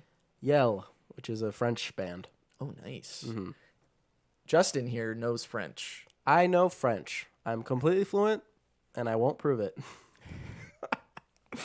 My number 2, which I was happy with, was a new band that I just discovered this year called Nothing But Thieves, which is like an alternative rock band. Cool. They're very, very cool. And they were my number 2. I was very happy to see them up there. I listened to them for like 2 months straight. Nonstop. My number 2 I'm not happy with because I don't even like the band, but it was just the band I would always go to put on because I knew everybody else liked it. Not that I hate them, but it's AJR, if you're familiar with them. No, I'm not. Yeah, whatever. They're like a kind of poppy band. I don't know what you would call them. Definitely. Interesting. Probably indie pop, I guess. Be my number 1 genre. Makes sense. Okay. And then number 1 for me, this is like, I think 2 or 3 years in a row, it's been this person.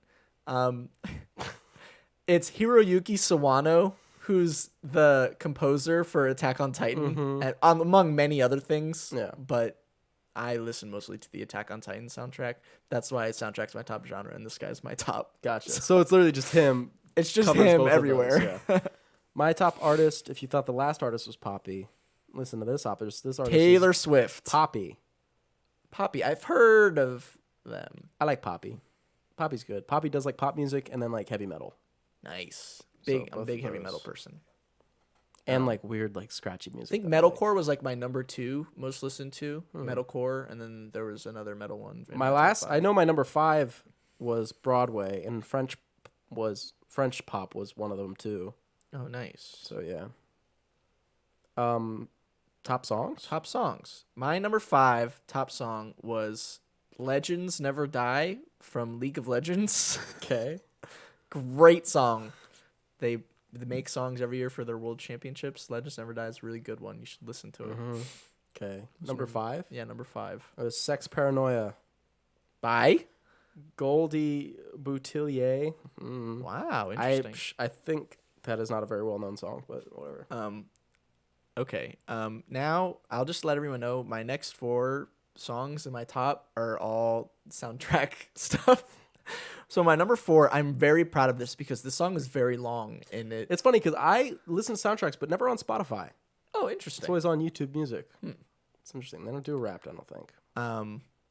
It's Final Ascent from Hans Zimmer, which, if you didn't know, is from the new film, No Time to Die. This is the greatest track that Hans Zimmer has ever composed and is absolutely perfect. And it's like 8 minutes long. And I'm so proud that I got so many plays on it that it's in the top 5 because you can play a normal song like 3 times before Is this that how song it ends works? once. Yeah, it goes by plays. Okay. Not by like minutes listened, Yeah, which would be that'd be cool. really Otherwise, this weird. would definitely be number 1 Yeah. for sure. So yeah, Final Ascent from Hans Zimmer, very cool song. Listen to it. My number 4 was Hold On, Hold You, Wild Child, which is not a song that I actually like, but I remember I had to keep that on repeat for some reason. I don't remember why. I think Interesting. somebody was asking me about I don't remember what was going on. Okay. Okay, this just explains me. My 3, 2, and 1. Anyway, I'll just do 3 here. Okay. Ashes on the Fire from Attack on Titan. It's from the new season. That's Kota Yamamoto and Hiroki Sawano. Yeah. So, you know. My number 3 is North by North, Faded Paper Figures. Nice. Okay, number 2. My number 2, TKT from Attack on Titan, Hiroki Sawano. It's the one that plays when Armin gets burned. That's a good one. Number 2 is Bleach Blonde Baby from Poppy, which is a very good song. And my number 1 song of the year is AOTS3 -PF1. Do you know how many times you listen to it? I could probably find out while you tell me what your number 1 is. My number 1 was Too Late, The Happy Fits. The new Happy song. Fits. This is a new song I heard, so usually when I play new songs, I play them a lot.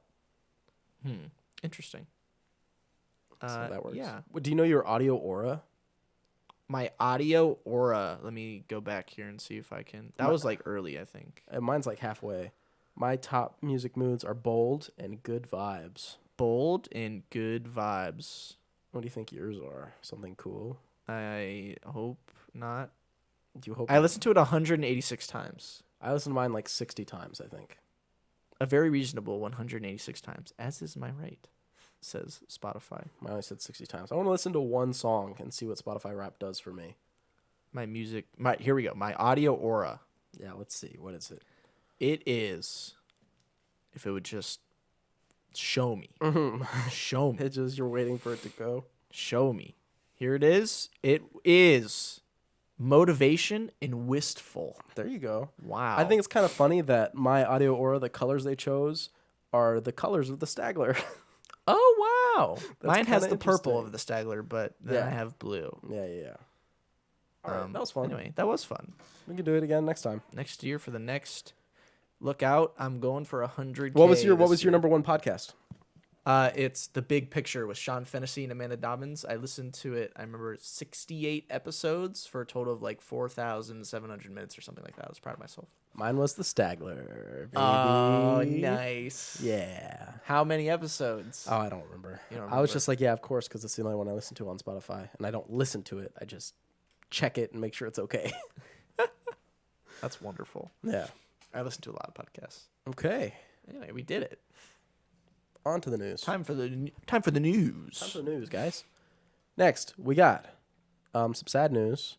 We have Stephen news. Sondheim has passed away. He was 91 years old. The legendary U.S. composer and songwriter. Yeah. Dang. 91, you did That's it. a good life. It's a good life, and the career, it's a good career. But just I like pointing out those figures when they pass on. absolutely. I think it's important to point out. Next, we got a bunch of Netflix news. We have Netflix greenlights movie about grandma's accidental Thanksgiving text to stranger. Do you know this story? No. So basically, this guy got accidentally invented to this like old woman's Thanksgiving, and he came the once, and then he came back like every year. Wait, he just went for fun? I think he texted him. Yeah, he received a group text, and so he texted back. He was like, "Haha, I'll be there." Then he actually showed up, and then they just like let him in, and now they're making a movie about it. Wow, I would never do that. Yeah, That's amazing. He jokingly responded, "You not my grandma? Can I still get a plate though?" And she said, "Of course you can. That's what grandmas do. Feed everyone." Oh my god, I'm gonna cry. So sad. How is this gonna be a movie? I don't know. I don't know. It's gonna be a terrible film. We're very excited to share our story with the world. You just did. It was 2 text messages. What? Maybe something. Maybe they had like a. Ooh, maybe they had sex. Okay. He comes Whoa. over and it's like secretly it's a sex thing. All right. Maybe. I don't think I'll watch that film. I will not. The live action Oh. Mega Man movie that we actually talked about in our video game episode, I believe. We went through the Wikipedia and we were like, what? Well, it's headed to Netflix. Hopefully it's as good as the live action Cowboy Bebop. Are we talking about that? It's really bad. That is all. It's really bad. I didn't see any of it except for one scene that he sent to me, and it knocked my socks off how bad it was. Just look up the clip of Ed Oh. in I shivered. the live action's bad. I literally just It's not physically good. shivered. It like hurt my soul. That's Anyway, live action Mega Mega Man coming to Man. Netflix. How much do you love Mega Man on a scale of 10 to 11? 0, That's not on the scale. 10 to 11, then a 10. That's a lot. That's Wow. the lowest. I don't know anything about Mega Man. I never did any of the Mega Man stuff. I don't know what's going on there. I've played I never owned a Mega Man. If I ever played them, I was renting them. I never actually I never owned played. I don't even know what the music sounds like for it. So I was like, like that. Nice. Sounds good. So it was actually my number one song last year on my Spotify Wrapped. Oh, nice. Mega Man Mine was the thing. MASH theme song. Nice. I'm such a loser. Anyway, that's cool. Bro, What? A Gorillaz film is in the works too at Netflix. You know Gorillaz, the band with the little Harambe? animated. That's not funny. Too soon. Sorry, I'm still upset about that too. It's The okay. little animated band people. Yes, the Gorillas. They're making. They're a cool band. They're a virtual band. They're like KDA, the OG KDA. Uh, KDA's virtual band, yeah, yeah. except these people are not K-pop. No. There's no news of what the show's going to look like, if it's going to be 2D or they're more 3D stuff or whatever. Nobody knows. But I mean, I guess you guess what? I just sure make a film. Are they working on it? Is Gorillaz working on it? Does it say, or is it just Netflix is like, let's make a movie about gorillas? Yeah, frontman Damon Albarn said, I'm at Netflix because we're making a full-length Gorillaz film. We're having a writing session in Malibu this afternoon. That's cool. It's something we've been wanting to do for a very long time. It's been through so many incarnations. That's cool. I think that's a cool thing then. Okay. That they're working on it. I bet it'll be great. I don't know if it'll be good, but that's a cool idea, I guess. The first trailer for Spider-Man Across the Spider-Verse came out, and we watched it. We did watch it. The characters are aged up a little bit. Looks really good. Aged up. I like their designs. They Yeah. just make sense. Looks nice. Good, yeah. Classic style. Then there's goes little different style. Yeah, going he on. goes through the thing, and he seems to be in a different dimension, and his art style just changes. And then Spider-Man 29 comes out and grabs him, and then the title pops up. Yeah, and I was like, okay, cool. And then there was something else after that, I think. It was Part 1? right, part 1. Strange. No one saw this coming. Yeah, what does that mean? Why? My thing is, it's part 1. That's cool. So I guess the Across the Spider-Verse story they want to tell in multiple parts, but if it's 2 parts or 3 parts, whatever. But why can't this just be Across the Spider-Verse and then they just make a 3rd movie that's just called something different? Because why can't Into the Spider-Verse just be Spider-Man Into the Spider-Verse part 1, Across Spider-Verse part 2, then whatever they wanted to do last, part 3. That's the trilogy. It doesn't make sense to do one movie and then a part 1, part 2, because this movie picks up seemingly. Well, I don't remember. He's probably still young at the end of the first movie when he does that. But the trailer starts in the same exact spot where he's doing the same exact thing, listening to the same exact song. So it's it seems weird. It is weird that they have the part 1. Literally, thing the going. only thing it could make me think is that it's not going to have a happy ending. It's going to end and he's like, I'm trapped in a different dimension. End. Right, yeah. Because I could see them not wanting to put out a movie like that without a part 2 implied. Mm-hmm. Right? Because they're just, Miles is trapped in the other dimension and we'll never see his family again. But I wouldn't expect that for this kind of movie either. It honestly, I don't know how it makes me feel. I'm happy that we'll get another one because I like the first one. Mm-hmm. Loved it. Great film. But it does make me a little uneasy. I agree. It's just a weird choice. Maybe they'll just like change it and be like, part 1, sorry. No, that was never just a bad. We thing. did the thing. Sorry. It's just Across the Spider-Verse now. Because the only thing I could think of. It would be in the first movie would be Into the Spider-Verse, then Across the Spider-Verse, and then the last one would be like Out of the Spider-Verse. Like, come on. Yeah, It's right there. And then he's out and he protects his home and he's Spider-Man. I don't know. Is he gonna be in No Way Home? How cool would that be? That would be kind of cool. Which, by the way, we're seeing No Way Home Yes. very soon. By the next episode of the Oh my Stagler, God. we will have seen it. Jeez, I didn't think about that. We will be talking about it. We're going to the premiere. The theater is literally, it's sold out in seconds. Mm-hmm. We'll be in the front row, Baby. living it up. Woo. It's gonna be awesome. Anyway, Can't wait. yeah, the part 1 here is strange. Yeah.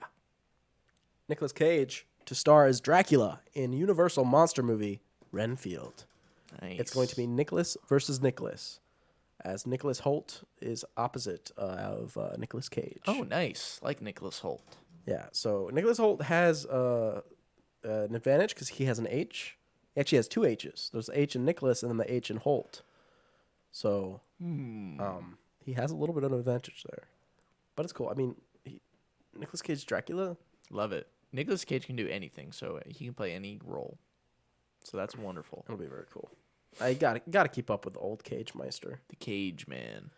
Gotta keep up with the Cage. You gotta keep up with the age. The Ice Age. Yes. Ice Age Adventures of Buck Wild Nuh-uh. poster released. It will be a Disney Plus original, I guess. Oh, rip. And it's Buck Wild. Well, never mind. I'm not excited for this anymore. Why? I canceled. I think I already said this. I Right, canceled you my did, Disney yes. Plus subscription, so I just can't see this movie. Which, trust me, I'm not hurting about it.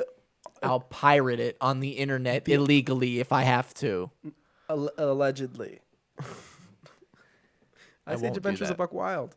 Is this going to be the story he told at the campfire? Buck is cool. I'll be honest. I haven't seen the last one I Diesel saw was the third one where he's like first comes in. I haven't seen the one after that. Me neither. I think there's a 5th one Continental too. Drift, and then we did look this up a little while ago. But there was Anyway, Continental Ice Age Drift, yeah. episode coming soon, probably. Oh, it's already planned. It's like March something. It's planned because that's like the 20th anniversary. Big. So big just so you guys Ice know, Age stuff. I think it's episode like 49 or 48. Ice Age. Ice Age. It's and gonna be awesome. You That's a will little have seen this teaser. by now. Just saying. Right. It's kind of. Some people. I was gonna be surprised, but this time we Ice gotta Age announce it Adventures now. of Buck Wild. Gotta announce it now. Good. Hayao Miyazaki is getting ready to make his last film, Oh no. and This that's is- not. Oh no. I mean, it's sad. we knew this already. I thought that it was his last one, but it's just like he's just getting ready for it, and he's trying to stay centered and stay good and whatever. It's very cool. I'd love to see what he cooks up. Yeah. I'm not getting my like hopes up at all. I don't expect it to be his best film or anything. Right.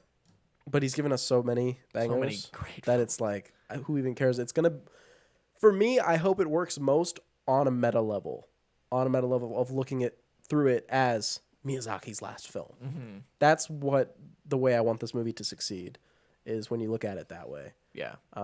Which it could, or it could go the absolute opposite way. Thank you. And be more of like an inspiring new work kind of vibe, and like new things coming along. Could be, but We'll see. Very exciting stuff. it's a very cute picture they have of him. Yeah. Standing Standing in front of the house, his yeah. house or whatever. HBO axed first Game of Thrones spinoff after spending over $30 million on the pilot. Former Warner Media executive Bob Greenblatt watched the pilot and said, "This just doesn't work." Wait, what? Like the House of the Dragon or a different one? No, a different one. Okay, that's what I thought. Because I was like, House House of of the Dragon has Dragon's like a coming out. trailer, and Yeah. I was like, there's no That way would they be axed fucked it. up. What? Axed that. No, a different one that was not. We don't Interesting. know. Yeah, about it. whatever it was about, it didn't work. All I according to do the know person. is that Naomi Watts was going to be in it, and that fucks me up because I like Naomi Watts. Interesting. You know what? It's probably amazing. And the one like producer dude was like, "This sucks." It was probably right after, like, he read some season 8 shit. And he's like, "Oh, they hated this. Kill the first thing we made so that the next thing will be better." Yeah, it was You probably D&D in disguise, and they're like, "Yeah, this sucks." But yeah, it was supposed to be Naomi Watts, and I like her. Dang, And yeah, she's cool. I want her to be in things. You told me they spent $30 million. They won't just let us. Why don't they let the peeps watch the pilot and then we can be like, It it's cool or not? It came from Jane Goldman, Kingsman: The Secret Service, and X-Men: First Class, and director S.J. Clarkson. Cast included Naomi Watts in a lead role, and then specific plot stuff was never confirmed, but it was the world's descent from the golden age of heroes into its darkest hour. Darkest outer. That sounds cool. I don't even know. The horrifying secrets of Westeros history to the origin of the White Walkers. I mean, wouldn't people like to know about that? Axe. Whatever. We get to learn about the Targaryens. I'm sorry. Instead. Naomi Watts still would have got paid though, right? A little bit. I mean, I'm sure. Not as much, but some. How Riot Games is expanding the League of Legends franchise with Netflix's A lot of League of Legends going on Arcane. Well, that's not my fault. today. It is my fault, actually. I'm scared of this. I don't want to play League of Legends. You don't stop. You don't Stop. I'm not going to play it, Riot Games. listen. I'm not playing League of Legends. You don't have to. You can just consume their media because it's good. By the way, I will be watching Arcane hopefully soon, but there's a lot of things coming out soon that I don't know if I'll be able to. But I want to watch it because people say it's like really good. League of Legends players say it's really good. No, I disagree. I think normal people say it's really good. Normal people. That's funny. Yeah. That's true though. If you play League of Legends, seek help. Yeah. Seek help. All the people that I've seen, I mean, obviously it's confirmation bias or whatever, but all the people that I've seen are League of Legends player who liked it, and I know one person in real life because all the people I've seen that like it are online. Mm-hmm. One person I know in real life who saw it, they're like, it's fine. Interesting. So I don't play League. I have played League before, but it's not like jinx. But I don't know anything about it. I listen to all their music. I'm obviously a big KDA fan, so I'll watch this and we'll say. But I do play Valorant. Will that skew me? Because that's another Riot game. Yes, I'm big on Valorant. Because it's the same characters, isn't it? No. Oh, it's not? Valorant's, no. It's like a whole new thing. It's got nothing to do with League. Oh, then it's not the same. Why would you even ask? Well, it's like, if the Riot IQ, like, isn't Riot infects also, my brain. Okay, I'm going to try to say this off the record even though I'm being recorded. Isn't Riot also, like, horrible to its employees? I don't know. So, it's not like Activision or Blizzard levels, yeah. But there was a thing where, like, I don't even remember it, but it, like, wasn't good. Mm-hmm. I remember something bad. There's not a lot of game companies that are really just totally Insomniac, great people. But I will say, Insomniac seems to be cool. Naughty Dog or not Naughty Dog, Sucker Punch. Sucker Punch is cool. Naughty Dog fucks their employees a little bit. But I think the best one is, maybe bias on my part, but Bungie seems to be very good. No, you're tripping. It's Insomniac. They literally have like won awards and shit for like best place to work ever. But Bungie, it's just how many awards do they have? I don't know. Oh, it's all about awards, huh? Just saying. So Green Book, it won the Oscar. It's the best movie ever. And so is Belfast when it wins. Says Justin. He says it's the best because it won the award. No, I don't know enough about Bungie, but I always hear people complaining about Bungie, so They complain about Bungie because they're just complaining about the game. They're like, exactly. Fuck you, Bungie. Yeah. This gun sucks. Right. Yeah. They made Halo. Do you know if this is what? Like fan fiction, or is this like the plot of the game and the game has to do with this? It's like the lore of the character, I think. So the character that you're playing in this game, like this, like happened to him. I just wonder if that matters to anybody. I think so. Yeah. Okay, that's kind of which is cool. It would be cool if more games did this. But the thing is that Riot is like so ridiculously successful with like League and Valorant and everything that like they can afford to like do this kind of stuff. Well, I believe that they're doing a lot of stuff, right? Because because of the success, I guess, of this, they want to do live action stuff. I'm sure they'll have another thing. They do a lot of music things. I'm pretty sure they have a fighting game being made. I think that's cool. I mean, like and to be honest though, they haven't missed yet. I think they have with League of Legends. League game sucks. League of Legends huge miss. That is the funniest thing. That is funny. Honestly, I probably like every other thing they've made more than League of Legends. Yeah, well,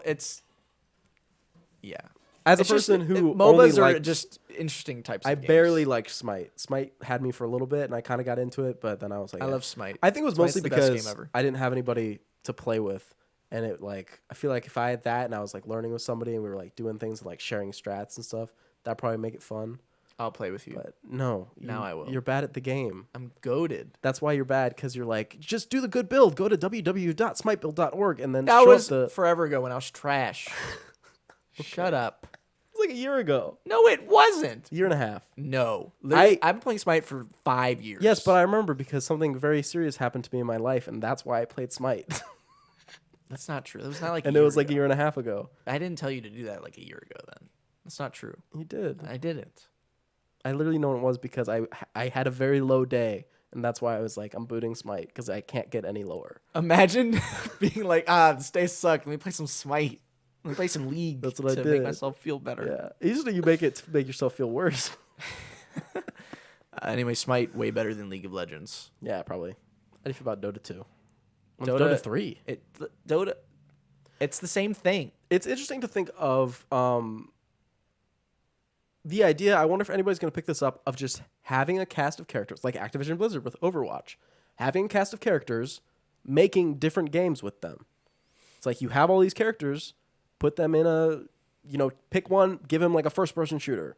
Pick one and give him like a stealth game or something, That's cool, but no more Activision Blizzard need to be erased Well, from the planet. Yes, they do. I'm not saying that, but I'm just saying somebody with their money, they would have the option of doing that. It's true. What I hope happens is that every good person there gets a new job at a nice company, and then everybody else redacted. Yeah. Wow. We're not going to get into the Activision Blizzard stuff, but just wow. Yeah. It goes all the way up to the top. That's This all we'll goes say. all the way to the top. Anyway, Anywho, research shows that young viewers prefer TV subtitles. and I can tell you why. It's anime. Really? That's why. What did it say? 4 out of 5 viewers age 18 to 25 say they use subtitles. Listen, this is true. Now listen. This is because of anime. Okay. Number one, obviously anime has become very, very popular within the last 10 years. It was kind of like a niche thing for like a long time. Like people watched it, but now it's like mainstream. Anime is like mainstream. 10 years? People love it. Within the last 10 years, I think, yeah. Yeah, you're probably right. Yeah. So obviously anime is like in Japanese. So you have to watch in subtitles unless you watch the dubbed, in which case you get fucking publicly like witch hunted by everybody. You can watch sub or dub. It doesn't matter. But a lot of people watch sub, so they have to read the subtitles all the time. I did that. That's how I got into using subtitles. So now I can watch all these foreign films. Really cool. But I'm assuming this means like films in English that they put the subtitles on for anyway. It doesn't or really. just in general? I was kind of reading this to see if they qualified it. They don't. It's just Okay. Anyway, I also know that there's a lot of people that turn the subtitles on anyway, like me. I watch all my movies that I stream. I watch them with subtitles because it just makes it better. yeah. If you miss something, it's right there for you to read. Sometimes it has things that you can't even really hear. It's like bird chirping in distance slowly. It's like when they have a whole age breakdown, and it's literally 80% up to 24, 64% up to 35, 55% up to 45, 37 to 55, and 23, 56 Exactly. to 75. You're exact. I'm telling you, it's it makes anime. sense. I don't know if it's necessarily anime because what they kind of posit here is that literally people just can't focus as much on it. When I don't know if they're saying older because subtitles weren't really a widespread thing at all, like just the option even. Yeah. 'Cause it's like watch the TV, that's it. So it's for older people, it's like a distraction more than anything, and younger people are just accustomed to it because they've always been an option, always been there. That's true. You go out to eat, it always has like the closed captioning on like the TVs and stuff, whatever. It's true.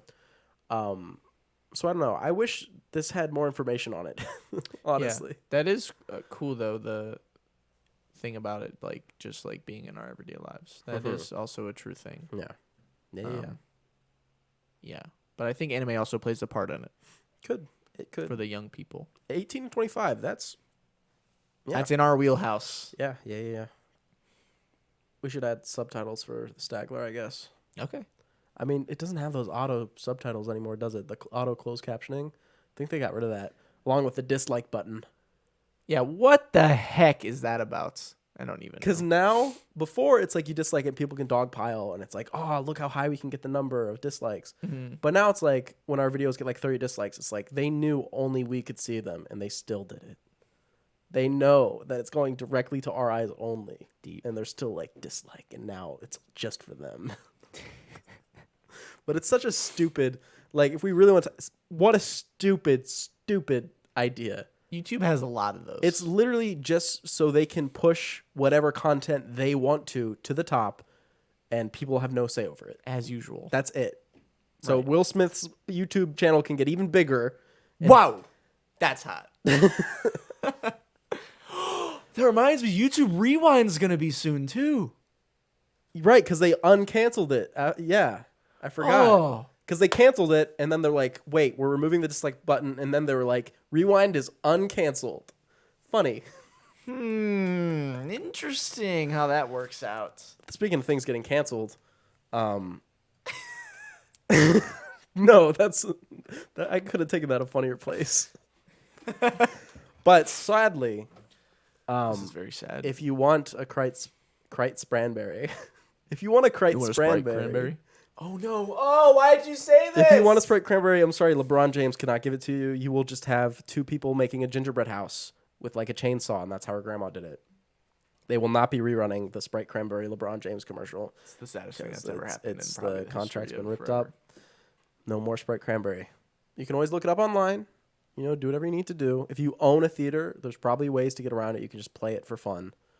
Please do that if you own a theater or Want a you work Sprite at one. cranberry? Yeah, but we also have the new, which is just awesome now. First we had the Yes. song, the little song where they danced, and then they had the one where it was like pepperoni pizza. Yeah, I love whatever that one. Yeah. And then there's the Sprite Popcorn? cranberry. You read my mind. Yeah. And now we have the lovely Diet Diet Coke. Coke commercial that I plays think at Cinemark. Right I before think the we've theater, right before the movie. had an email before. We're getting so off track, but it's okay. It's fine. I think we had an email before that was talking about like, oh, do you do anything at the theaters? And we talked about I think one of the things we said was like I'm assembling a team and just picking a character. Right, yeah, to yeah, like yeah. assemble the team, stuff like that. I don't think we ever mentioned the before the movie starts previews. Right. That we always pick one to basically memorize and then recite As it goes. we sound so obnoxious. It's so funny though. It's so funny, but I promise And we're so close to civil. getting the Diet Coke one. So close. I mean, I can't do it without the backing track. Right. yet. We're gonna need help for a little bit, but yeah. It's It really starts getting there. precisely at 4 4 p.m., which Completely avoids the need for a reservation or something like Right. that. So maybe they drink Diet Coke because it tastes good. Or maybe they drink it because they like to At the end of the day, do they can do whatever whatever they they want. So respect your elders. Drink up. It's good. Whoever designed that ad, good for you. Last piece of news Great here. ad. Yeah, last piece of news. Will the Santa Claus 4 ever happen? Here's what we know. Also, this article's from April 10th, 2019. Just, this is not breaking news. It's breaking. Usually most of my stuff is breaking news. But I just wanted to point out something because it's like approaching the Christmas season. Yeah. How does the Santa Claus start? Do you remember? The first Santa Claus? Yeah. Like what happens to Santa? Santa dies. Okay. What happens? He falls off the roof because he Right. gets scared by Tim Allen. Right. Well, in the original script, his character shot and killed Santa, Oh my gosh. believing him to be a home intruder. That's even better. That should have been it.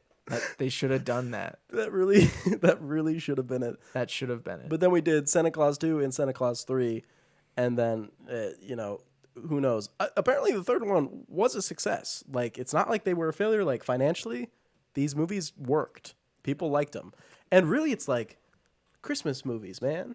It's Yeah. like it was a good franchise. You have one. I think Tim right Allen. now, like, isn't somebody doing one that's like the Christmas Chronicles or something that has some like a famous person in it or something? Oh, I don't know. I don't know if it's a Netflix thing or what, but And also, there's like, something Tim that. Allen was, like, really, Isn't it, like- really famous isn't it, when like- these were coming out. Yeah, somebody. I So won't they come were off on who that big is. because everyone was like, oh, Tim Allen's in something. Yeah. He's not really in a lot lately. Lately. Well, people get old, It's true.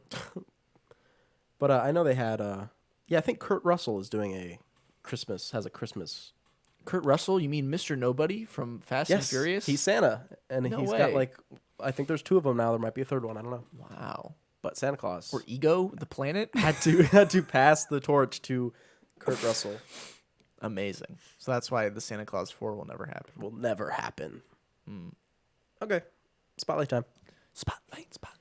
We love the spotlight. Spotlight today. I mean, it's Thanksgiving. We're just going to talk about some films that we're thankful for, because usually around Thanksgiving you talk about things you're thankful for. Mm-hmm. I know I'm thankful for the listeners of the show. I'm thankful for Marilyn. Thank you, Marilyn, for always being here, supporting us. Mm-hmm. I'm thankful for you. I'm thankful for you, too. Thank you. Thank you I'm to thankful for the myself. listeners. And yeah, I'm thankful that I'm here. Mm-hmm. I'm on Earth. That's cool. That's cool. Thankful for Jaws, Black Phillip, Baby Yoda, Baby Groot, Baby R2D2. Everything. Thankful for everything. Mm-hmm. But what well, are some... not everything, but not everything. a lot of things. Activision Blizzard. What are some movies we're thankful for?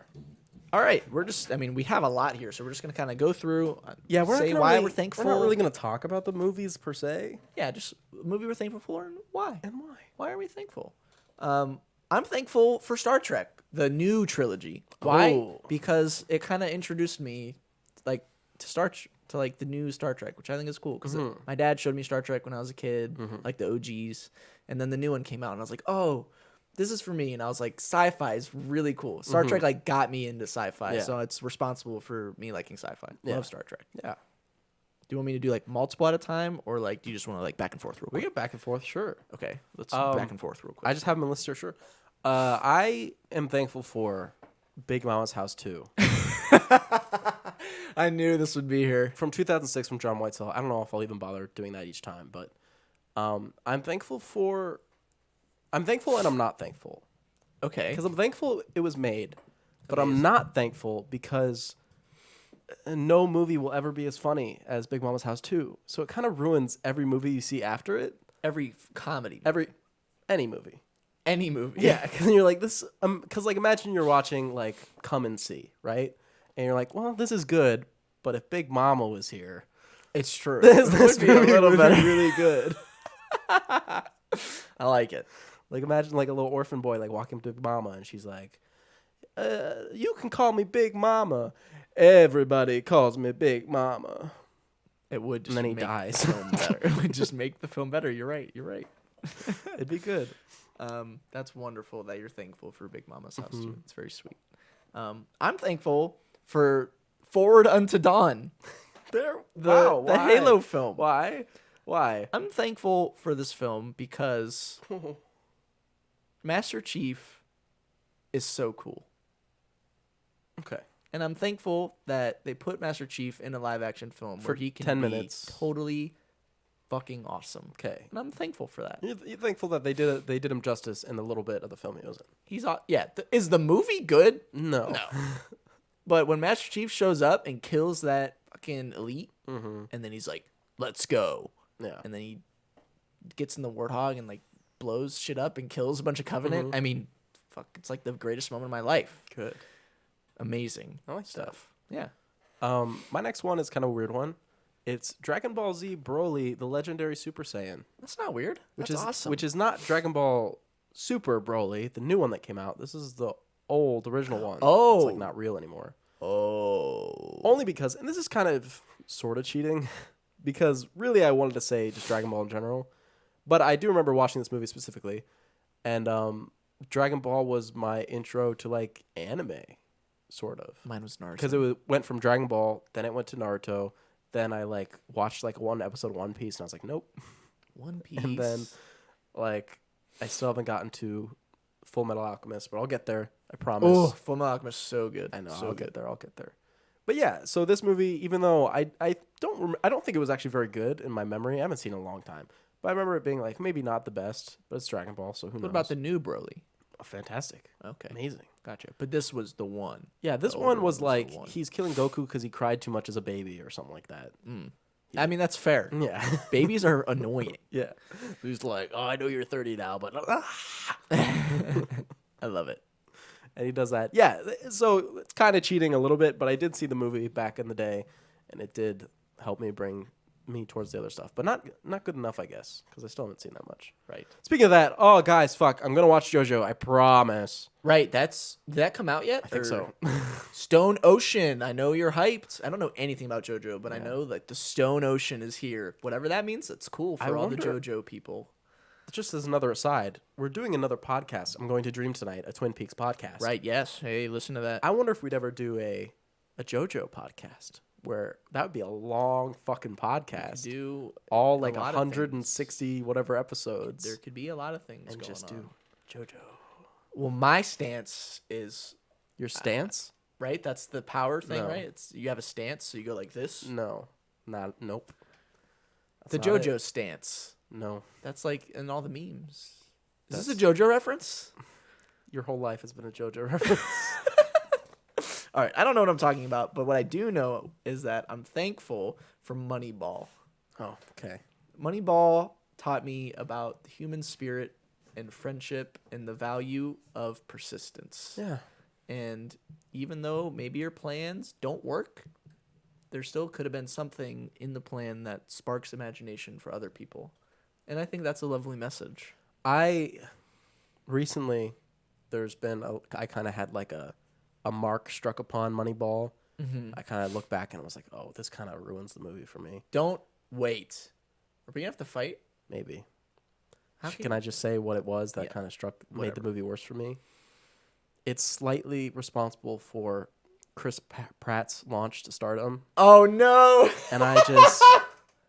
And you know what else? Okay. You know what else is on that list? Her. And I love both those movies. And it's real tough, you know. It's real tough trying to deal with that. That is tough. I didn't even think about that. But Moneyball and Her. How can you not be romantic about baseball? How can you not be romantic about falling in love with an AI robot? Amazing. Literally just like my favorite movie We ever. talked about it on our sports episode. We talk about it like every episode. We did, but it was like super... But yeah, we went in depth alcoholic doses or something. On our sports episode. Yeah. My next one is The Cider House Rules. Okay. Came out the year I was born. Oh, was it on the day you were born? Is when it came out? I came out of the womb and the screen was right there. And life. The Cider House Rules, amazing. This is Earth. No, it has Tobey Maguire in it. Oh, Has some other famous people. It has this one actress, I don't know, Charlize Theron. Oh. This is the first film I saw with Charlize Theron. Well, we know all about your And we know relationship with all her. about her, about my sordid past with Ms. Theron. That's wonderful. So, I had to point that out. It was literally the first movie I saw with her, and I was like, oh, really? Hello. Really? And you remember, never mind. I'll get to that later. Okay. But yeah, I love Charlize Theron. It was the first one I saw with her. It's cool. All right. That's wonderful. I'm thankful for The Shawshank Redemption. How can you not be thankful for this film? Okay, yeah. It showed me who Roger Deakins was. That's true. King. I'm glad that some of the ones you're doing are covering me as well. Yeah. And I can Trust like me, count we're them doing as it. the We're same. doing it. Taught me about friendship. God, friendship is just amazing. Friendship isn't is it? pretty good. It's just wonderful, and how friendship is really all you need. Do you just think? need Can I another say person something to be with you? controversial? And this is actually like controversial, and I don't really want to say it, but I do. Do you think My can? eyes are just wide. No, right not now. like that. Not like it's nothing to do with the movie. Okay. But do you think if The Shawshank Redemption came out today, there would be an article that said the homosexual relationship between like the lead character of the like, do you know what I mean? Okay. Do you think that there'd be an article to be like The Shawshank Redemption is secretly a gay romance? I mean, probably. That's one thing. It's like obviously it's cool if those movies are made and if you make those connections, but it's so obviously not that in the movie. Yeah. But They're people just do it best to like friend- a lot of God things. forbid two boys be best friends. Yeah, well, men. They're men in Two this guys. movie. Just guys Guys being being dudes. dudes. I mean, they're just besties. They hug on the beach. Yeah, so they did that in Moonlight too. Moonlight, just guys being dudes. It's just guys being dudes. Wow, interesting. Yeah, I just want to. That's fine. That you can say that. That's okay. All right. Yeah. Yeah, me. I'm talking about Les Choristes. from 1994, Christophe Baratier. My favorite film. Les Choristes is a French film, but more importantly, it was probably like the first. I want to say it was either that or like Bienvenue le Ch'ti was like my first French film that I saw, and then like Amelie after that and whatever. And more than that, I actually don't know for sure, because it's this or another one I'm going to talk about later. Was maybe one of my first foreign films. Oh wow, ever. That's big. I mean, unless you count Broly. I don't know when that came in. Does that count? I mean, It was like dubbed in English. It is a film, but it's dubbed in English. It's like, oh, if it's dubbed, then no. It's like It doesn't count if it's dubbed. But yeah, like Choriste, it's a very heartwarming. Like he's just a choir teacher, and there's a bunch of boys, and it's just a very cute film. And I was like, oh, movies in other languages can be good. I know, and I can read, and it's fine. I know, it's very not cool. that hard. You know who said it's not that hard? Bong Joon-ho. And you know why that's relevant? Because the next movie I'm thankful for is Parasite. I'm thankful for this film, not only because it's great, amazing, but this like opened the door to foreign films, I think, for like way more people. This like it didn't just open the door, it like kicked the door open for like so many people to like be exposed to like foreign cinema. I wonder if I never thought about this. I wonder if its success, maybe Squid Game could thank Parasite a little bit.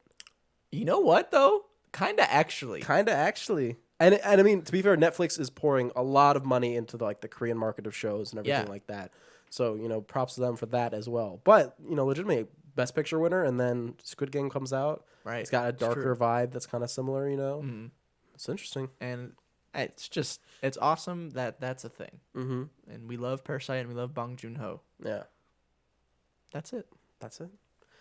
My next one is Alien versus Predator. Oh, yeah. I'm not sure if we talked about this before, but Alien vs. Predator is like a schlocky action movie. It's the Alien from the Alien franchise, Xenomorph, Predator from Predator. They fight. From the great director Paul Thomas Anderson. Paul Thomas Anderson, yeah. No, it's Just Paul Wes Anderson. Yes, I actually kinda. Kinda, yeah.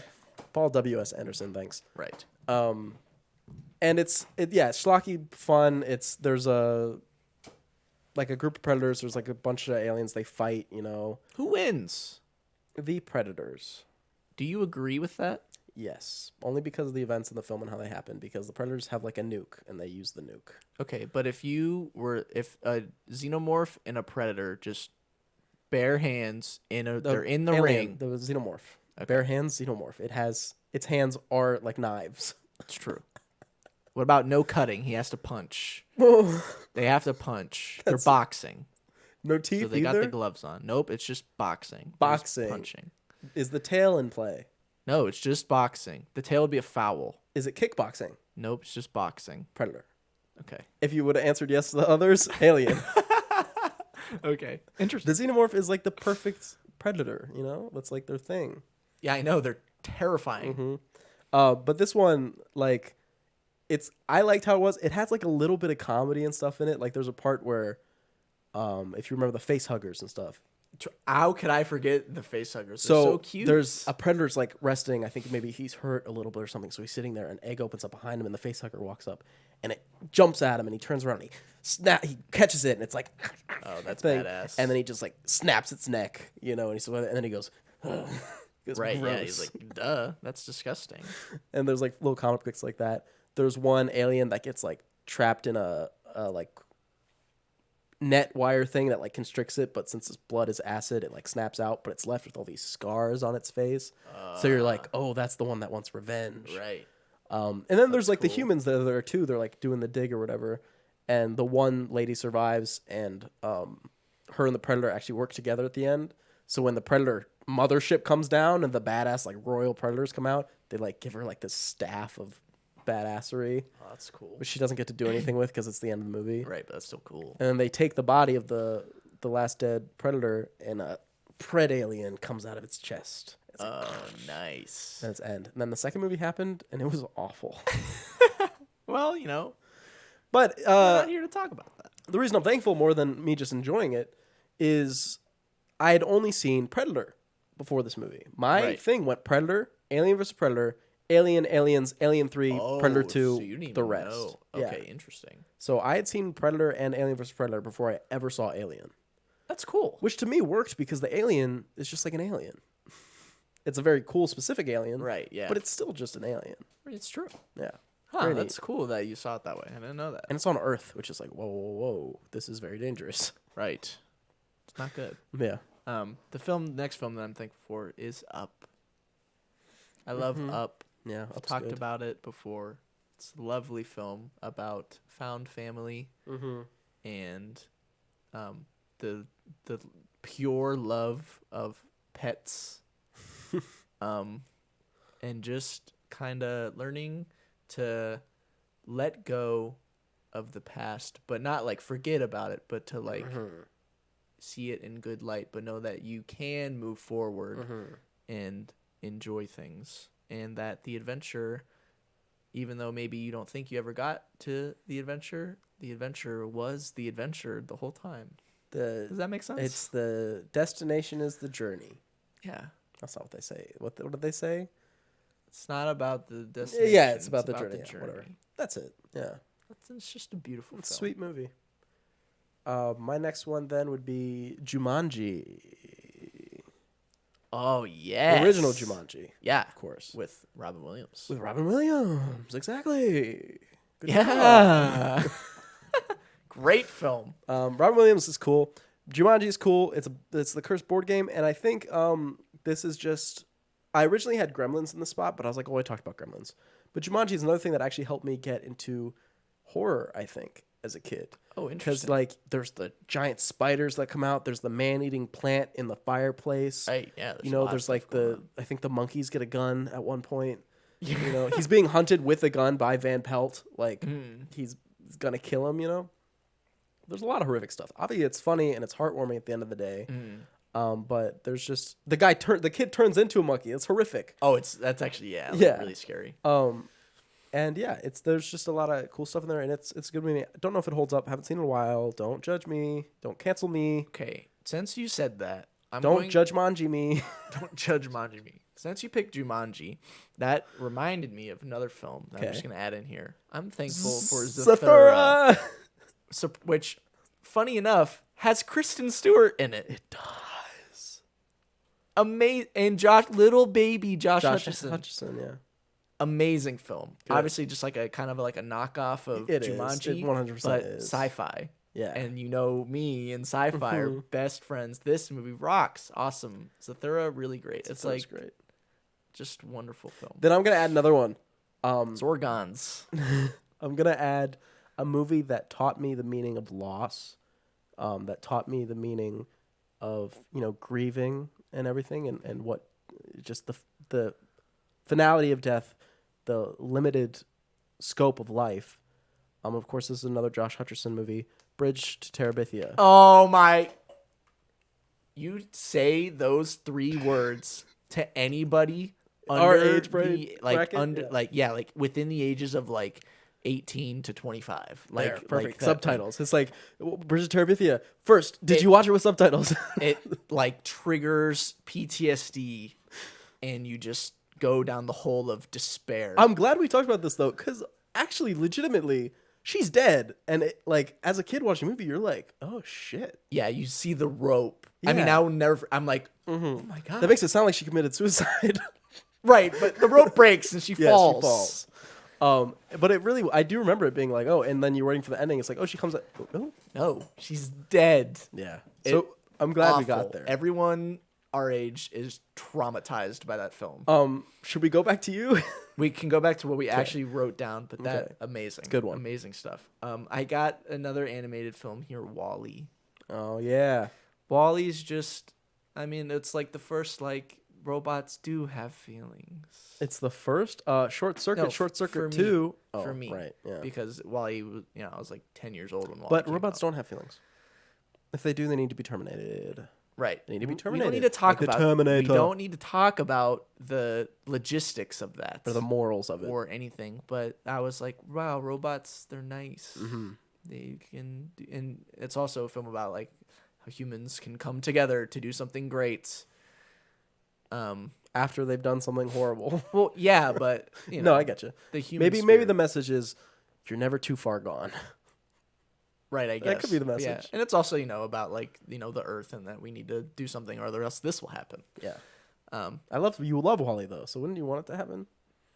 no, But you love Wally. That seems just because I like the movie doesn't mean that I want to be living. Even I wouldn't even be in that situation because I will be long dead before that happens. true. So we're safe. Yeah. We have no responsibility for what happens in the future. Is what you're saying. Yep. Fuck it up. Okay. That's all. Is that Wall-E. good? Yeah. Wall-E's great. Next one I have is The Nightmare Before Christmas, of course, directed by the wonderful The Nightmare Before Christmas. I don't know. Wow. Okay. Well, I wanted you to say Tim Burton so I could make fun of you. It's Henry Selick, but everyone says it's Tim Burton. Right. Well, I knew because it's because the name is like Tim Burton's. And I knew that's not him because he's like the producer. I don't know who directed it. Henry Selick. He did like James Giant Peach and like Coraline, I think. Oh, nice. But I think this one maybe my enjoyment of like musicals, which could be like all Disney movies, but I just want to pick this one out specifically. Mm-hmm. I guess you could throw the horror angle there too, kind of. But also just not that I enjoy claymation specifically, but just animation in general and stuff. This one is the first one. You watch all the 2D stuff, and I think because when you're a kid, at least when I was a kid, all the stuff I was watching was 2D animation. Mm. So when I saw a different type of animation, I was like, oh, whoa, this is the levels that this stuff can go. It kind of blew my mind a little bit. You can do that? Because I was like, that's like real things. Like those, I can touch those, you know? It blew my mind a little bit. Speaking of touching things, Jack Skellington, what's the take? There's a lot of people that really like Jack Skellington. What do you think? What's the take on Jack Skellington? What? Is he hot? Hot or not? I think Oogie is hotter than Jack. Interesting take. Yeah. Well, you heard it here. The bugs part. I don't like bugs, but if he keeps the sack tight, if he keeps the sack really tight, I like a tight sack. All right, that's cool. On my men. There's a real tight burlap sack. Wonderful. I'm thankful for The Revenant. Now, hold on. I mean, I love this movie. One of my favorites. Mm-hmm. But I'm more specifically thankful for my first watching experience of this film. Okay. I got to leave school. My sister came and picked me up from school early. Yeah. Said we had something. We didn't. We just went to go see The Revenant in the XD theater. This was when the XD theater was like relatively new. Mm-hmm. In the XD theater, everyone else was still in school. I was going to see a movie. We walk in. It's packed. This was before like you even like got to like reserve your seats. Yeah. There was a couple seats off to the side. It's just old people everywhere. Mm-hmm. 50 up. Me and my sister. I'm like 16. She's like 20. Mm-hmm. We sit down, and I had the most intense, visceral experience of my entire life watching that film, and it totally changed my life. And that's when I was like, the XD theater is the shit. Mm-hmm. Was that when they were doing the crystals? Yeah, that would go. That's when the crystal around your head. Would do. Yeah, that was a good. And it was just amazing. Be like, yeah, just like that. Yeah, amazing. I had probably my single favorite theater experience I've ever had was watching The Revenant. Very thankful. I thought you were gonna say for Leo. I mean, Leo, he ate an actual liver or whatever. I love liver. What a dedication to the role. An actual raw liver from buffalo. Just good for him. Yeah. My next one is Spider-Man from Sam Raimi, the original Spider-Man. The OG Spider-Man with thick boy Goblin. With Tobey Maguire from The Cider House Rules. No way. Interesting. He's a twofer. Good for him. Good for any other. I don't think so. Okay, I'll keep an eye on that. Spider-Man. Yeah, it made I think it was my first thing to Spider-Man was that Spider-Man movie. So, really? Probably. Nice. Right? I mean, because it was everywhere. Like the it was fucking everywhere. They were big. It was like movie. Spider-Man, Spider-Man 2, Spider-Man 3. I just remember advertisements like cardboard standees and like I want to say like Doritos tie-ins and stuff like that. There was, yeah. There was like a ton of that stuff, at least in my memory. And and of course from there I did my own breakaway of like a little bit of comics, a lot of video games, stuff like that, and just enjoying the character and everything. Yeah, Spider-Man. Spider-Man is cool. Mm-hmm. You know what? I wanted to say, sorry, that do you remember the part, since there's that Tobey Maguire connection? Remember the part where Aunt May is like in the hospital talking to Tobey Maguire? This might actually be in the second movie.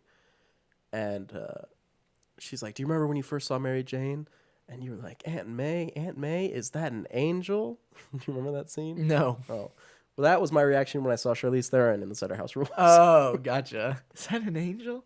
Are you an angel? That's from Star Wars. Anyway. Yeah. I'm thankful for Fast and Furious. I don't have to go into Which it. one? All of them. Oh, it's not cheating. It's not cheating. I think you should name each one as we go back and forth for your next 9. Okay. I will do that. Okay. Obviously, taught me about family. Mm-hmm. That's all. Yeah, That's all I have to say. We have a literal entire episode we do. where we talk about it for like 3 hours. It was a good one. It's my favorite thing. I got to see ever. it chronologically instead of release order, which was the preferred way. It's the You gotta best watch way. it that way. You have to watch it that way. Just gotta. Did you finish? Aren't you watching it with friends? With more people? I am. We just did Tokyo Drift, and they are hurting right now. Nice. And then And they don't know about 9. they don't know anything about Okay. 9. Okay. So yeah, that happened, and they were broken. And then I showed them the after credit scene of 6, where it turns out is Jason Statham, and they're fired up because obviously we're big on Jason Statham. Sure. Deckard Shaw, Dominic Toretto. You don't know me. We don't have to do this You're again. about we don't to. have to do this again. Anyway, yes, Fast and Yes. Furious. Next one I would talk about is a very recent one that I've seen. About Time. No, I remember. It was a time travel rom-com, and I don't know, just this one just hit different because you're expecting a rom-com, and then it hits you in the face, and then kicks you in the balls, and then breaks your nose on the sink, and then it just cuts off your foot and stuffs it down your neck, That sounds nice. and it just does it to you. Dang. By the time the movie's over, you're just a broken, bloody mess on the floor. Nice. About Time. About Time. Sounds wonderful. Thankful for Spy Kids. Yeah! Spy Kids. We love Spy Kids. We love Spy Kids here. We have a whole episode, about on it. that. I love Spy Kids. I watched it all throughout every moment of my childhood. Spy Kids 3 specifically, just maybe the greatest movie ever made. So good. Very formative for my childhood. Also about found family. And just how video games are cool. Yeah. And how being a kid is Rocks. cool. Awesome films. My next one is To Kill a Mockingbird. Lame. Boo. Why? I was just kind of trying to Spice things up. spice things up. I would say I chose this movie because, as far as I know, it was, except for The Wizard of Oz, which doesn't really count. To Kill a Mockingbird was like my first black and white movie where I was like, oh, black and white movies Are you can. saying The Wizard of Oz doesn't count as a movie? Like, it doesn't count as black and white. Okay, all right, fine. To Kill a Mockingbird was the first time it was all black and white, and I watched it and I was like, oh, that was like good. I liked it. Obviously, I was younger at the time, and I think it works better for like slightly younger audiences now that I've seen it recently. Yeah. But I mean, I think after this, I watched like North by Northwest, and then I was like, oh shit, Cinema. yeah. That's awesome. So I have To Kill a Mockingbird thing for that because before that, I was like, oh, black and white. It's like it's boring. It's nah. Thank you, Atticus I Finch. don't care. Thank you, Harper Lee. Wonderful. I'm thankful for Hot Wheels Highway 35 World Race. Just one of the best animated films ever. It has one of the greatest lines ever from the famed Taro Kitano. I'm gonna pass you. It's a good one. It's an all-timer. I really want someone in Fast and Furious to say that.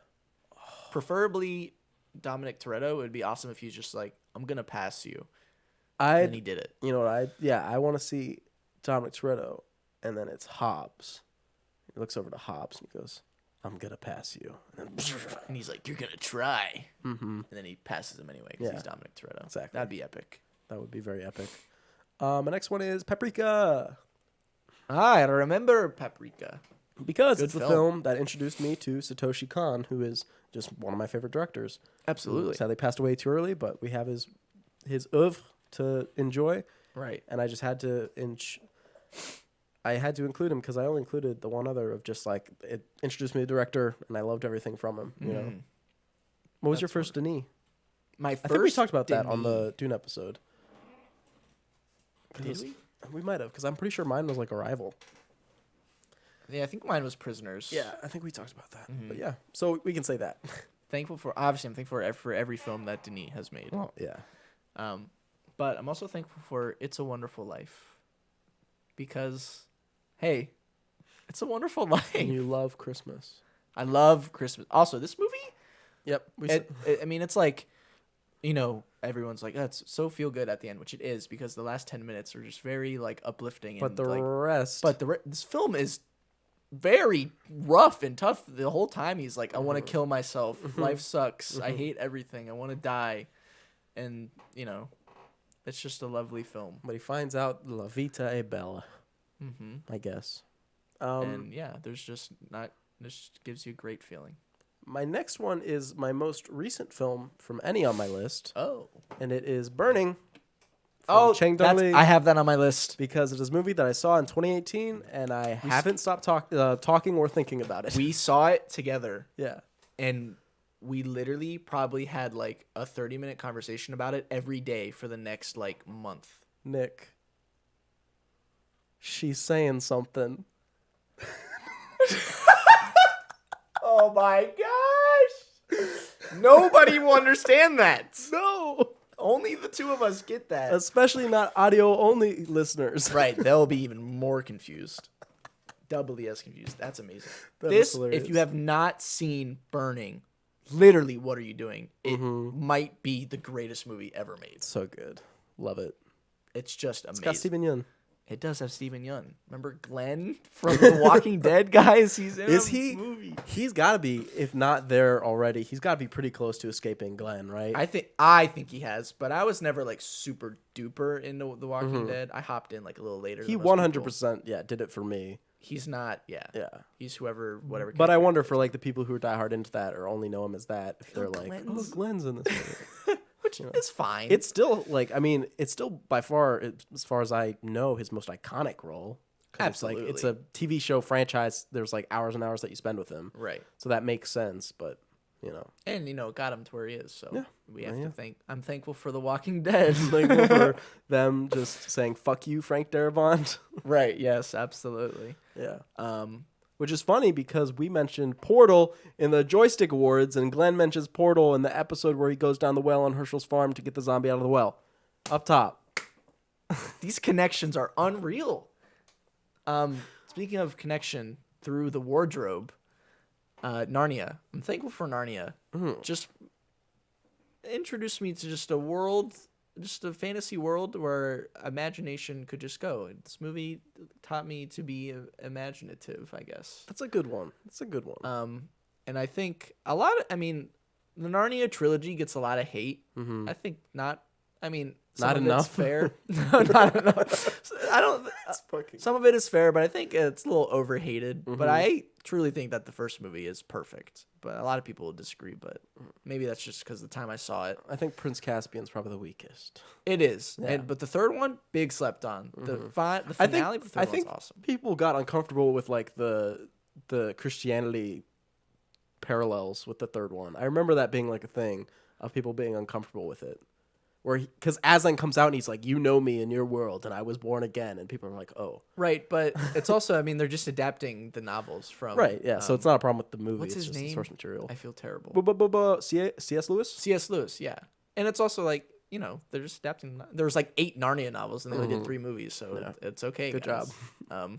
Then there's a video game. The video game. I'll never forget the game. Good game. Awesome game. Okay. Narnia. Next we have The Mask. Oh. With Jim Carrey. Yeah, Jim Carrey. Had to point this one out because... You showed me this movie. I did? Yeah, maybe you don't remember, but you did. You showed me this movie. When? A long time ago. Oh, like back when? Like way back. Yeah, okay. Yeah. This movie was interesting because I remember seeing it once, but we didn't own the DVD for a long time. So I had seen a bunch of Jim Carrey movies, and Jim Carrey also, because this might have even been the first, but we didn't own it at the time. It was that he opened the door to like some Will Ferrell movies, to David Spade, Adam Sandler. If you go further, Chris Farley, Chris Farley and David Spade with like Black Sheep and Tommy Boy, whatever. And all those kind of comedy movies. But Jim Carrey was the first, and he was always like the number one where I was like, oh, if I had to pick, I'm probably picking the Jim Carrey movie, as a kid, because Jim Carrey. But this one was interesting because I remember that we didn't have it right away. And I remember like being like, we gotta get the mask on DVD. I saw it and I was like, oh, we gotta get it. Yeah. And then like I think my birthday came and we didn't get it, and I like got upset. Not upset, like I didn't cry, but I just remember being like, damn it. There's Did no you get other everything you mask. wanted? Yeah. Yeah, exactly. You know, it's like it's fine. But this one I guess maybe captured my imagination more because it's like, oh, this mystical mask. It's has powers, and I mean literally they're like cartoon powers. You know? Yeah. So it really just works perfectly. I see these things like, you know, the clock bouncing and stuff, and it's just almost like cartoons coming to life that just really captured my young mind because of course it did. I mean, yeah, of course. And Milo, the little dog, Oh my goodness. and Cameron Diaz. Whoa. I'm gonna do robots. Robots Remember robots? with Robin Williams. Robin Williams again. Connections. Robots with, just a great film. Rodney Copperbottom, Big Ah, Weld. I love that name. Great film. Ratchet. Upgrades, people. Upgrades. Why be you when you can be new? I mean, a lot of great quotes. She's a little artsy fartsy. The artsy is cool, but when she gets fartsy, It's a good film. there's a lot of funny parts. This film just lives in my head rent free all the time, and I've seen it like 900 times, and it's amazing, and I love every second of it. And it's perfect. the CG animation, the 3D CG animation that was like, I feel like it just got there for them to do the movie. It just got good enough when they did it. Yeah. Where it's like, yeah, this looks fine. It's truly wonderful film. Yes. Cool. My next one, Sam Raimi. We have Drag Me to Hell. Oh, my favorite. Just a horror movie about like this lady who like evicts a witch, and then the witch just like kills everybody. That's nice. The only reason I don't remember if this movie's good, I don't really care to know or remember. Okay. I might rewatch it eventually, but the reason why it's on here is because this was my first theater experience, having the theater completely to ourselves. Oh, interesting. It was just my group. We were just sitting there, had the movie, perfect. That's probably kind of scary. Nah, I mean, I don't know. No? I guess. I don't know. I thought it was cool because I was like, we can talk. That is cool. I remember specifically with this film. When did this movie come out? 2009? Okay, I remember. So I was like 10 years old. Yeah. I remember seeing the trailer for this movie. And this was obviously, if you have listened to the show, like I'm not a horror person. I've recently gotten into horror. He played Borderlands once. He was like, oh, I love horror.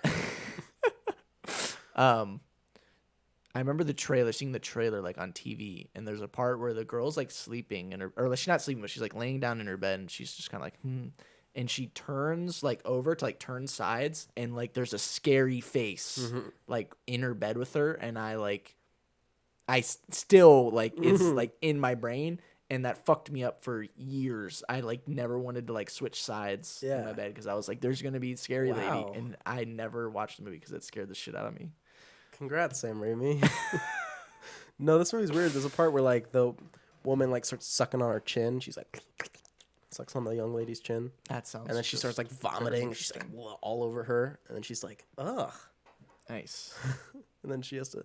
There's a part. The scariest part of the film, not scariest, but the worst part of the film is that she has to kill a cat.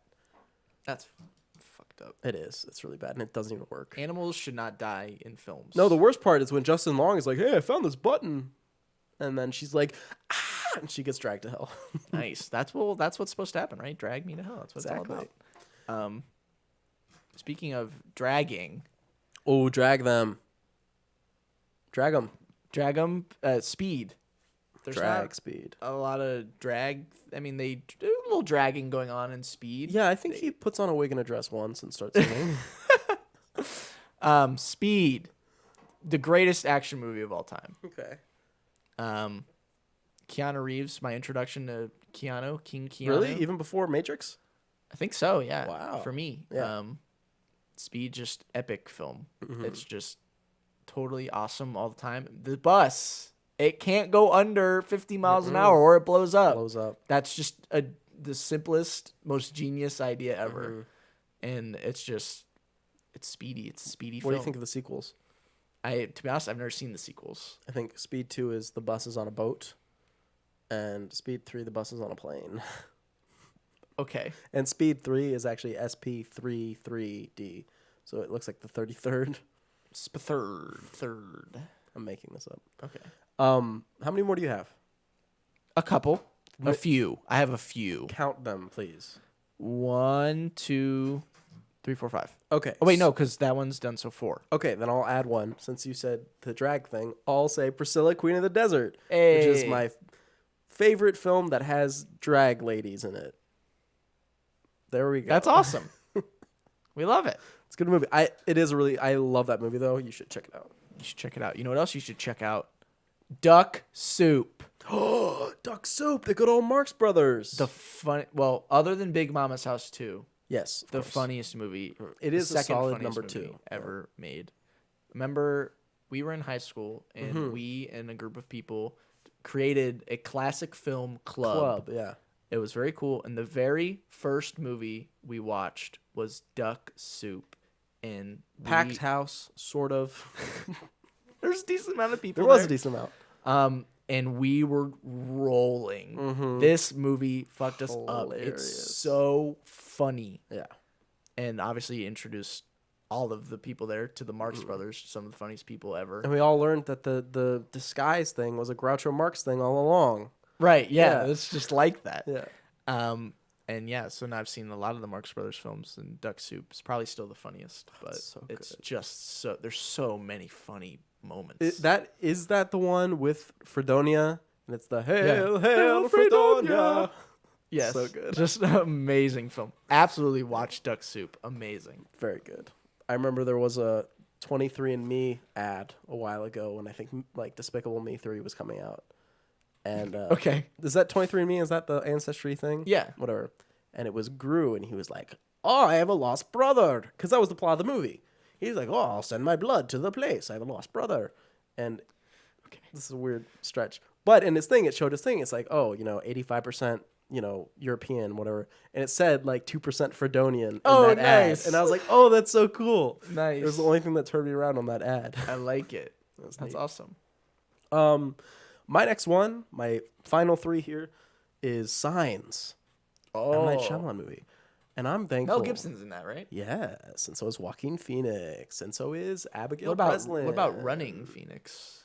No, but Swimming Phoenix is here. And so is M. Night Shyamalan. Nice. Swimming Phoenix will actually be fine in this movie. I'm thankful for this movie. Do you want to know why? Why? I'm thankful for this movie because it showed me how stupid most movie watchers are. How, just media inept most people are that at just analyzing and just watching a film and then understanding it. Okay. It just makes me get people just don't get what movies are trying to do ever. And it made me just come to terms with when people say a movie's bad, I don't even listen because they didn't understand Signs. So what's the deal? So you're pro Signs. You think Yes. Signs is a great film. It is. So what do you think, why? Well, you've never seen Signs? I haven't. I don't know what's going on. I don't really want to talk about it because I don't want to ruin it. Okay. I know there's crop circles in it. Yes. Basically, it's about the interpretation of the film. Basically, the film's climax is a certain way. And everyone goes, "Oh, this is dumb. This is how, why would any of this happen? This is really stupid." It's so hard to describe around it. And there's and you see this I see it online a lot. Every once in a while, you'll see a tweet where it's remember how the end of Signs was this? And everyone's like, yeah, that was so dumb. And it's just everybody missing the point of the film entirely. Okay. And it's a popular one because it was I guess one of the first that got popularized. It's oh yeah, this thing's dumb.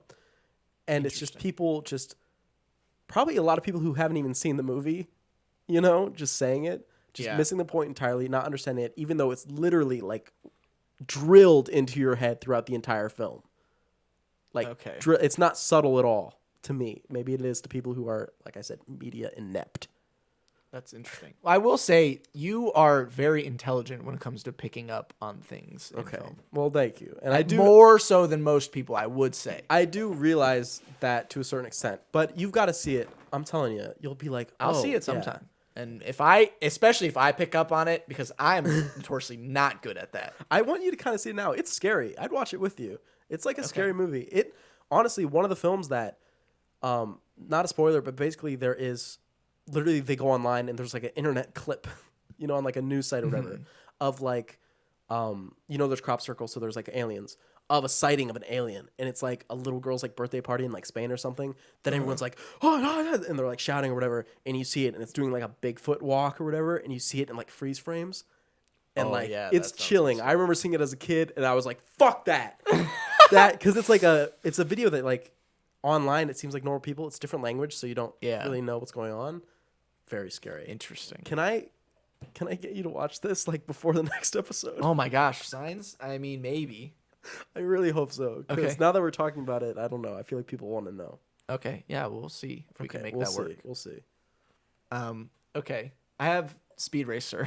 Nice. The only successful live action anime adaptation is Speed Racer. Okay. And I mean, I don't think anyone successful, would not argue. money wise, but successful like vision wise. Right. Actually, just being a good movie. Yeah. Speed Racer, just fucking goated film. The visuals just explode your Ninja. brain. More like Nanja. Yep. Greatest stroke of all time. While Big Mama's House 2 is the funniest movie of all time, Speed Racer does have the funniest single joke of all time. It's true. Which is the one we just said. Right. And there's just an amazing moment in which two of the characters are on like a golf cart in a facility driving through after they're on a sugar rush. Mm-hmm. And they're just playing air guitar. One of them is a monkey, a chimpanzee. Yeah, chimpanzee. They're just playing air guitar, and they're just driving through all the employees, and Freebird is playing. Mm-hmm. If that's not how cinema was intended, what are we doing? It's just amazing. Speed Racer, first time I saw that movie, I was like, wow. I did not know that movies could look like this. Matrix Resurrections coming soon. So, Speed Racer, very amazing film. Yeah. Next, we have one that I had to get to eventually. Another thing that terrified me as a child. That just scarred me for life.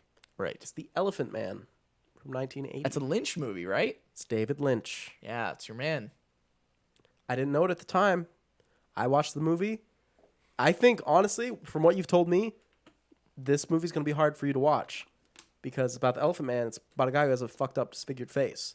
Right. And I know that gets to you. Yeah. And it got to me bad, especially as a child.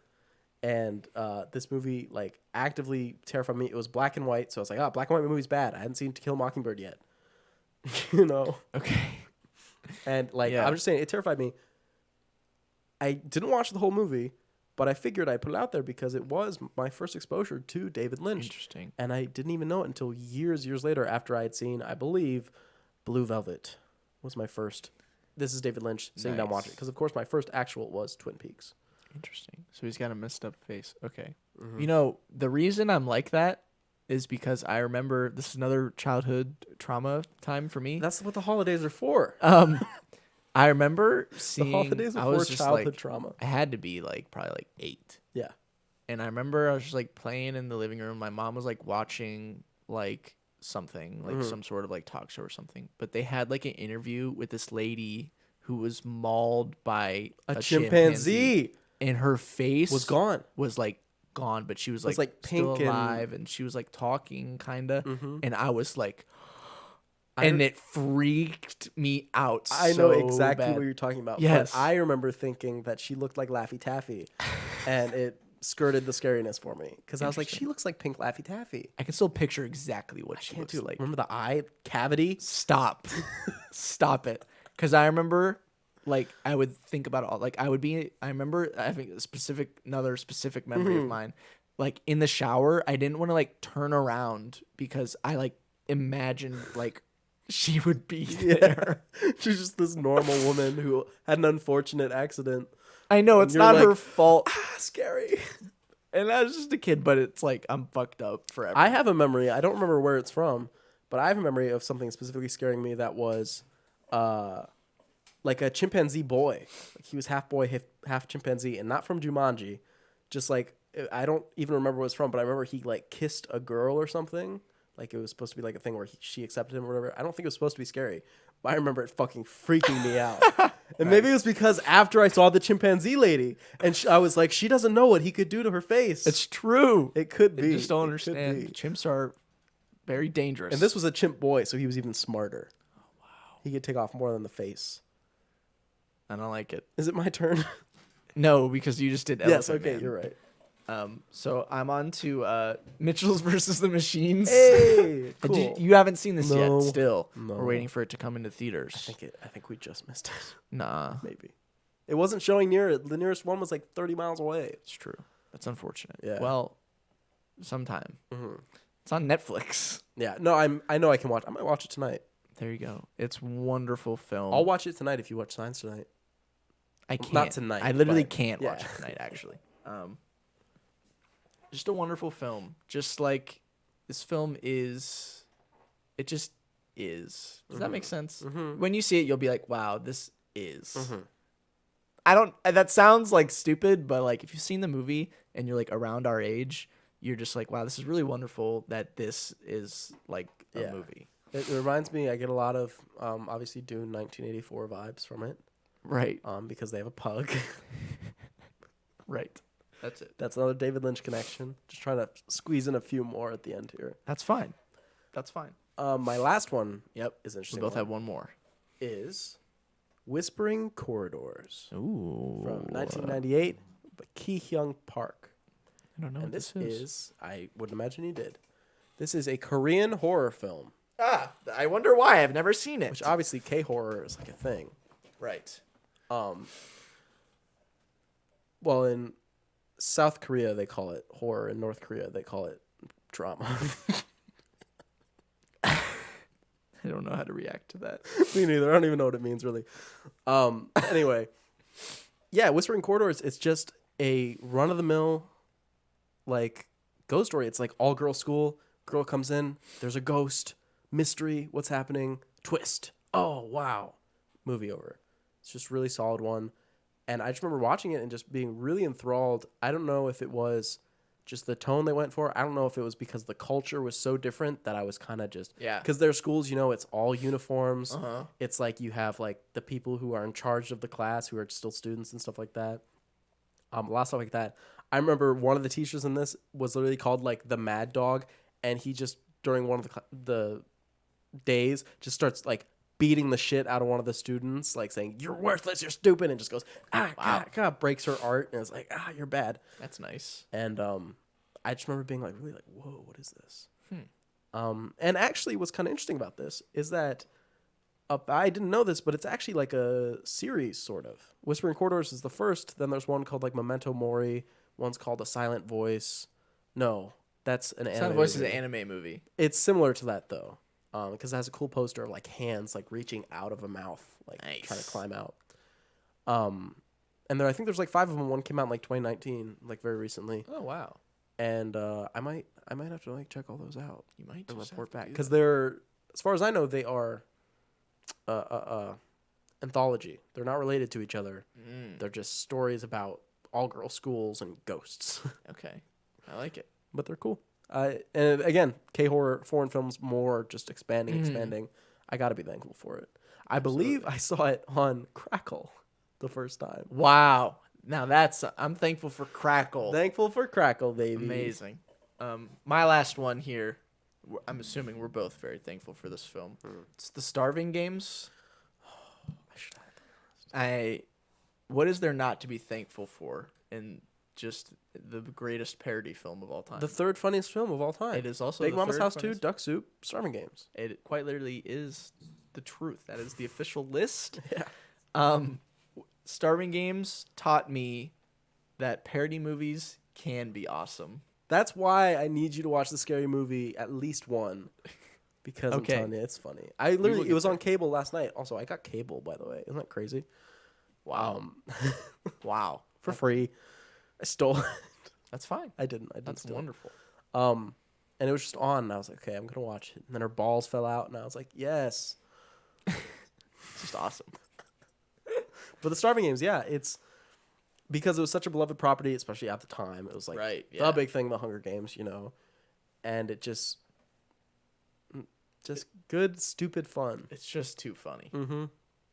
It is almost too funny. It is. I think it honestly helps you just not take other films too seriously. I think when you watch a lot of movies, sometimes you need to be knocked down a peg and just Yeah. be like, hey, this movie's good, okay? It doesn't need to be like fucking Scorsese, all right? Right. It doesn't need to be a Fellini, De Palma, Bergman, Lee, Tarkovsky. Paul W.S. Anderson. Hey, no. Listen, we like Paul W.S. Anderson. We always laugh after we say it. Well, I don't like how stunt performers get treated on his sets. Oh, but did we talk about this? yes, we did. Oh, I don't remember. I'm sorry. Maybe we did. Maybe in passing, because I was just talking about something. But if we ever have a Resident Well, Evil never mind. episode, We don't. we'll have to talk about that. Fuck you. Who knows how much it is? I haven't done enough research on it to see how much it's his fault. Oh, okay. It's Gotcha. unfortunate, nonetheless. Right. So That's it. Thanks for letting us end on a downer. Sorry. But I have an upper. The reviews of the week. Yes. You know what time it is? Yeah. The reviews of the week. Yeah, baby. What do you got for us? Here we Reviews of go. the week. Here we It's go. good Here we go. times. Here we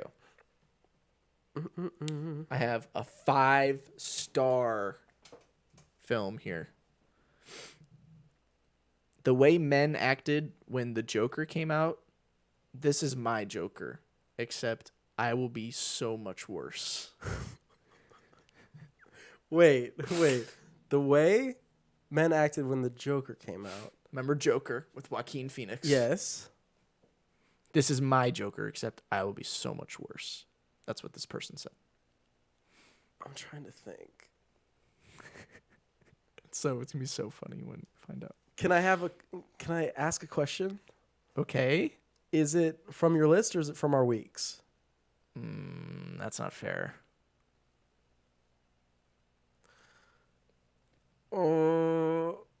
Okay, I'm just gonna guess Spencer. You're right. Because I was thinking the most female-oriented, like, thing. Yeah. So, yeah, okay, cool. It's also funny. We didn't mention when we talked about Spencer. There's quite literally a scene in Spencer where she like starts to do like a Joker dance. She does. Like in a room, she just kind of like. Also, starts if you doing remember in the theater, I told you to remember that scene. Yeah. It's because it had a black and white floor with red curtains around the room, and it made me think of Twin Peaks, which we didn't talk about on this episode, but we Right. did on our other podcast, of course. Right. I'm Going to Dream Tonight, a Twin Peaks podcast presented by the Stagler. You can listen to that. Very well. Very good job there. Singularly, one of the worst movies I've ever seen, and I've seen Battlefield Earth. Oh man, what a rip on Battlefield Earth. Should be used as prisoner of war training for the military. And it's from our weeks. Okay, wait. See, that narrows it down too much. That makes it okay. Whatever. Now I know that it's down to like 5 films. Because Belfast. Yes. Yeah. Let's go. All right. So good. Okay. Man, Well, we're good at this. We're getting better. We're getting better for sure. That's All good. right. Did you know, hey, that you, not just you, but anybody, Yeah. you can email us, the two of us, And Marilyn. and Marilyn, Okay. at the Stagler, thestaglerpod@gmail.com. Oh, look what you did. You moved her. Sorry, Merlin. Sorry, Merlin. Yeah, the Stagler Ooh, look at Pod. those calves. thestaglerpod@gmail.com. Send us an email. Ask us a question. Tell us we're stupid. Anything. Whatever you want. We have one that they were just sharing some of the movies they were thankful for. Some of those core. I'm thankful for some of those core Will Ferrell movies from the 2000-2010 decade. Oh, My all neighborhood classics. friends and I would always watch Old School. Who could forget when they had Old Man Blue die because two younger women took their shirts off in front of him, and Will screamed, "You're my boy, Blue!" at the funeral. Anchorman is another one. Talladega Nights. Talladega Nights is one of my favorites. But Step Brothers is his favorite. He remembers there was a time he was at ex-wife's parents' house and it came on Comedy Central, and he was reciting the movie almost from beginning to end, and his ex-stepbrother was looking at him like, "How do you know this?" How do you not know this? Right, That's exactly. That's the correct I think that's response. the best when you can watch a movie and just line for line, just recite it. You know, it's just I can do that for Moneyball. a sign of love. You know, as an adult, one I'm thankful for is Joker, because it's more of a movie about a man's mental health slipping away than a comic book movie. Helped me out when I was going through separation. It was fun quoting it at work when in training, and my trainer legit thought I had a problem. Oh my gosh. Because all I had were negative thoughts. That's That's so very awesome. funny, James. Thank you. I'm glad that you got that out of that. Thank you, James. Hilarious. Thank you for the email. That's wonderful. That's great. That is wonderful. Guys, next spotlight will be our last show of the year. Or next episode is our last show of the year. Yes. And we have a very special spotlight. Of course, it's going to be the holidays. It's going to be like Christmas time. We hinted at it before. You know who comes once a year? Santa? Wait, you want to hear a joke? Okay. Why is Santa's sack so big? You already said the punchline. I know, because he only comes once a year. It's funny. It's funny. It's an inappropriate How joke. tight does he keep that sack? Anyway, we hinted at it before. Guys, we are doing the Santa Claus trilogy. Ooh. That's Santa Claus 1, Santa Claus 2, don't know the subtitle, and then Santa Claus 3, The Escape Clause with Jack with Frost. Jack Frost. Featuring Jack Frost from How the could you Devil May forget? Cry series. Yes. That'll be very fun, I think. It will be a good time. Guys, I remember liking the movies as a kid. I don't know if they hold up. Don't know if they're actually good. I don't know. I have to assume at least the first one, right? Gotta be. It's got to be. It's gotta And be. the article said that they were all financially did well. Yeah, but That doesn't mean anything. What The is that? Christmas movies especially means nothing. That's true. So you can look forward to that next week. Also, you can look forward to our in-depth analysis of Spider-Man Far From Home or No Way Home. And we're gonna talk all about that film. Mm-hmm. And What do maybe we we'll think? say it's great. Maybe we'll say it's trash. And guys, just one last thing before we go here. Don't forget to check out I'm Going to Dream Tonight, a Twin Peaks podcast. Talking about Twin Peaks. It's Please. awesome. Totally go listen to our other podcasts. It's just us, but just instead of all this, it's a shorter about Twin Peaks. It's No video, just awesome. audio. It's much shorter and it's a little bit more produced. We'll have a little bit more sound bites and stuff going on in it. It's cool. It's Listen a lot on of fun to Spotify. make. It's a lot of fun, and we're only just getting into it. Right, yeah. So it's not too late. You can catch up real quick, easy. Very easy. It's all good. Okay. Well, until next time, guys. Move you later. We cannot end there. Why not? We have to think of something, but anything better than that. Like, that was utter trash.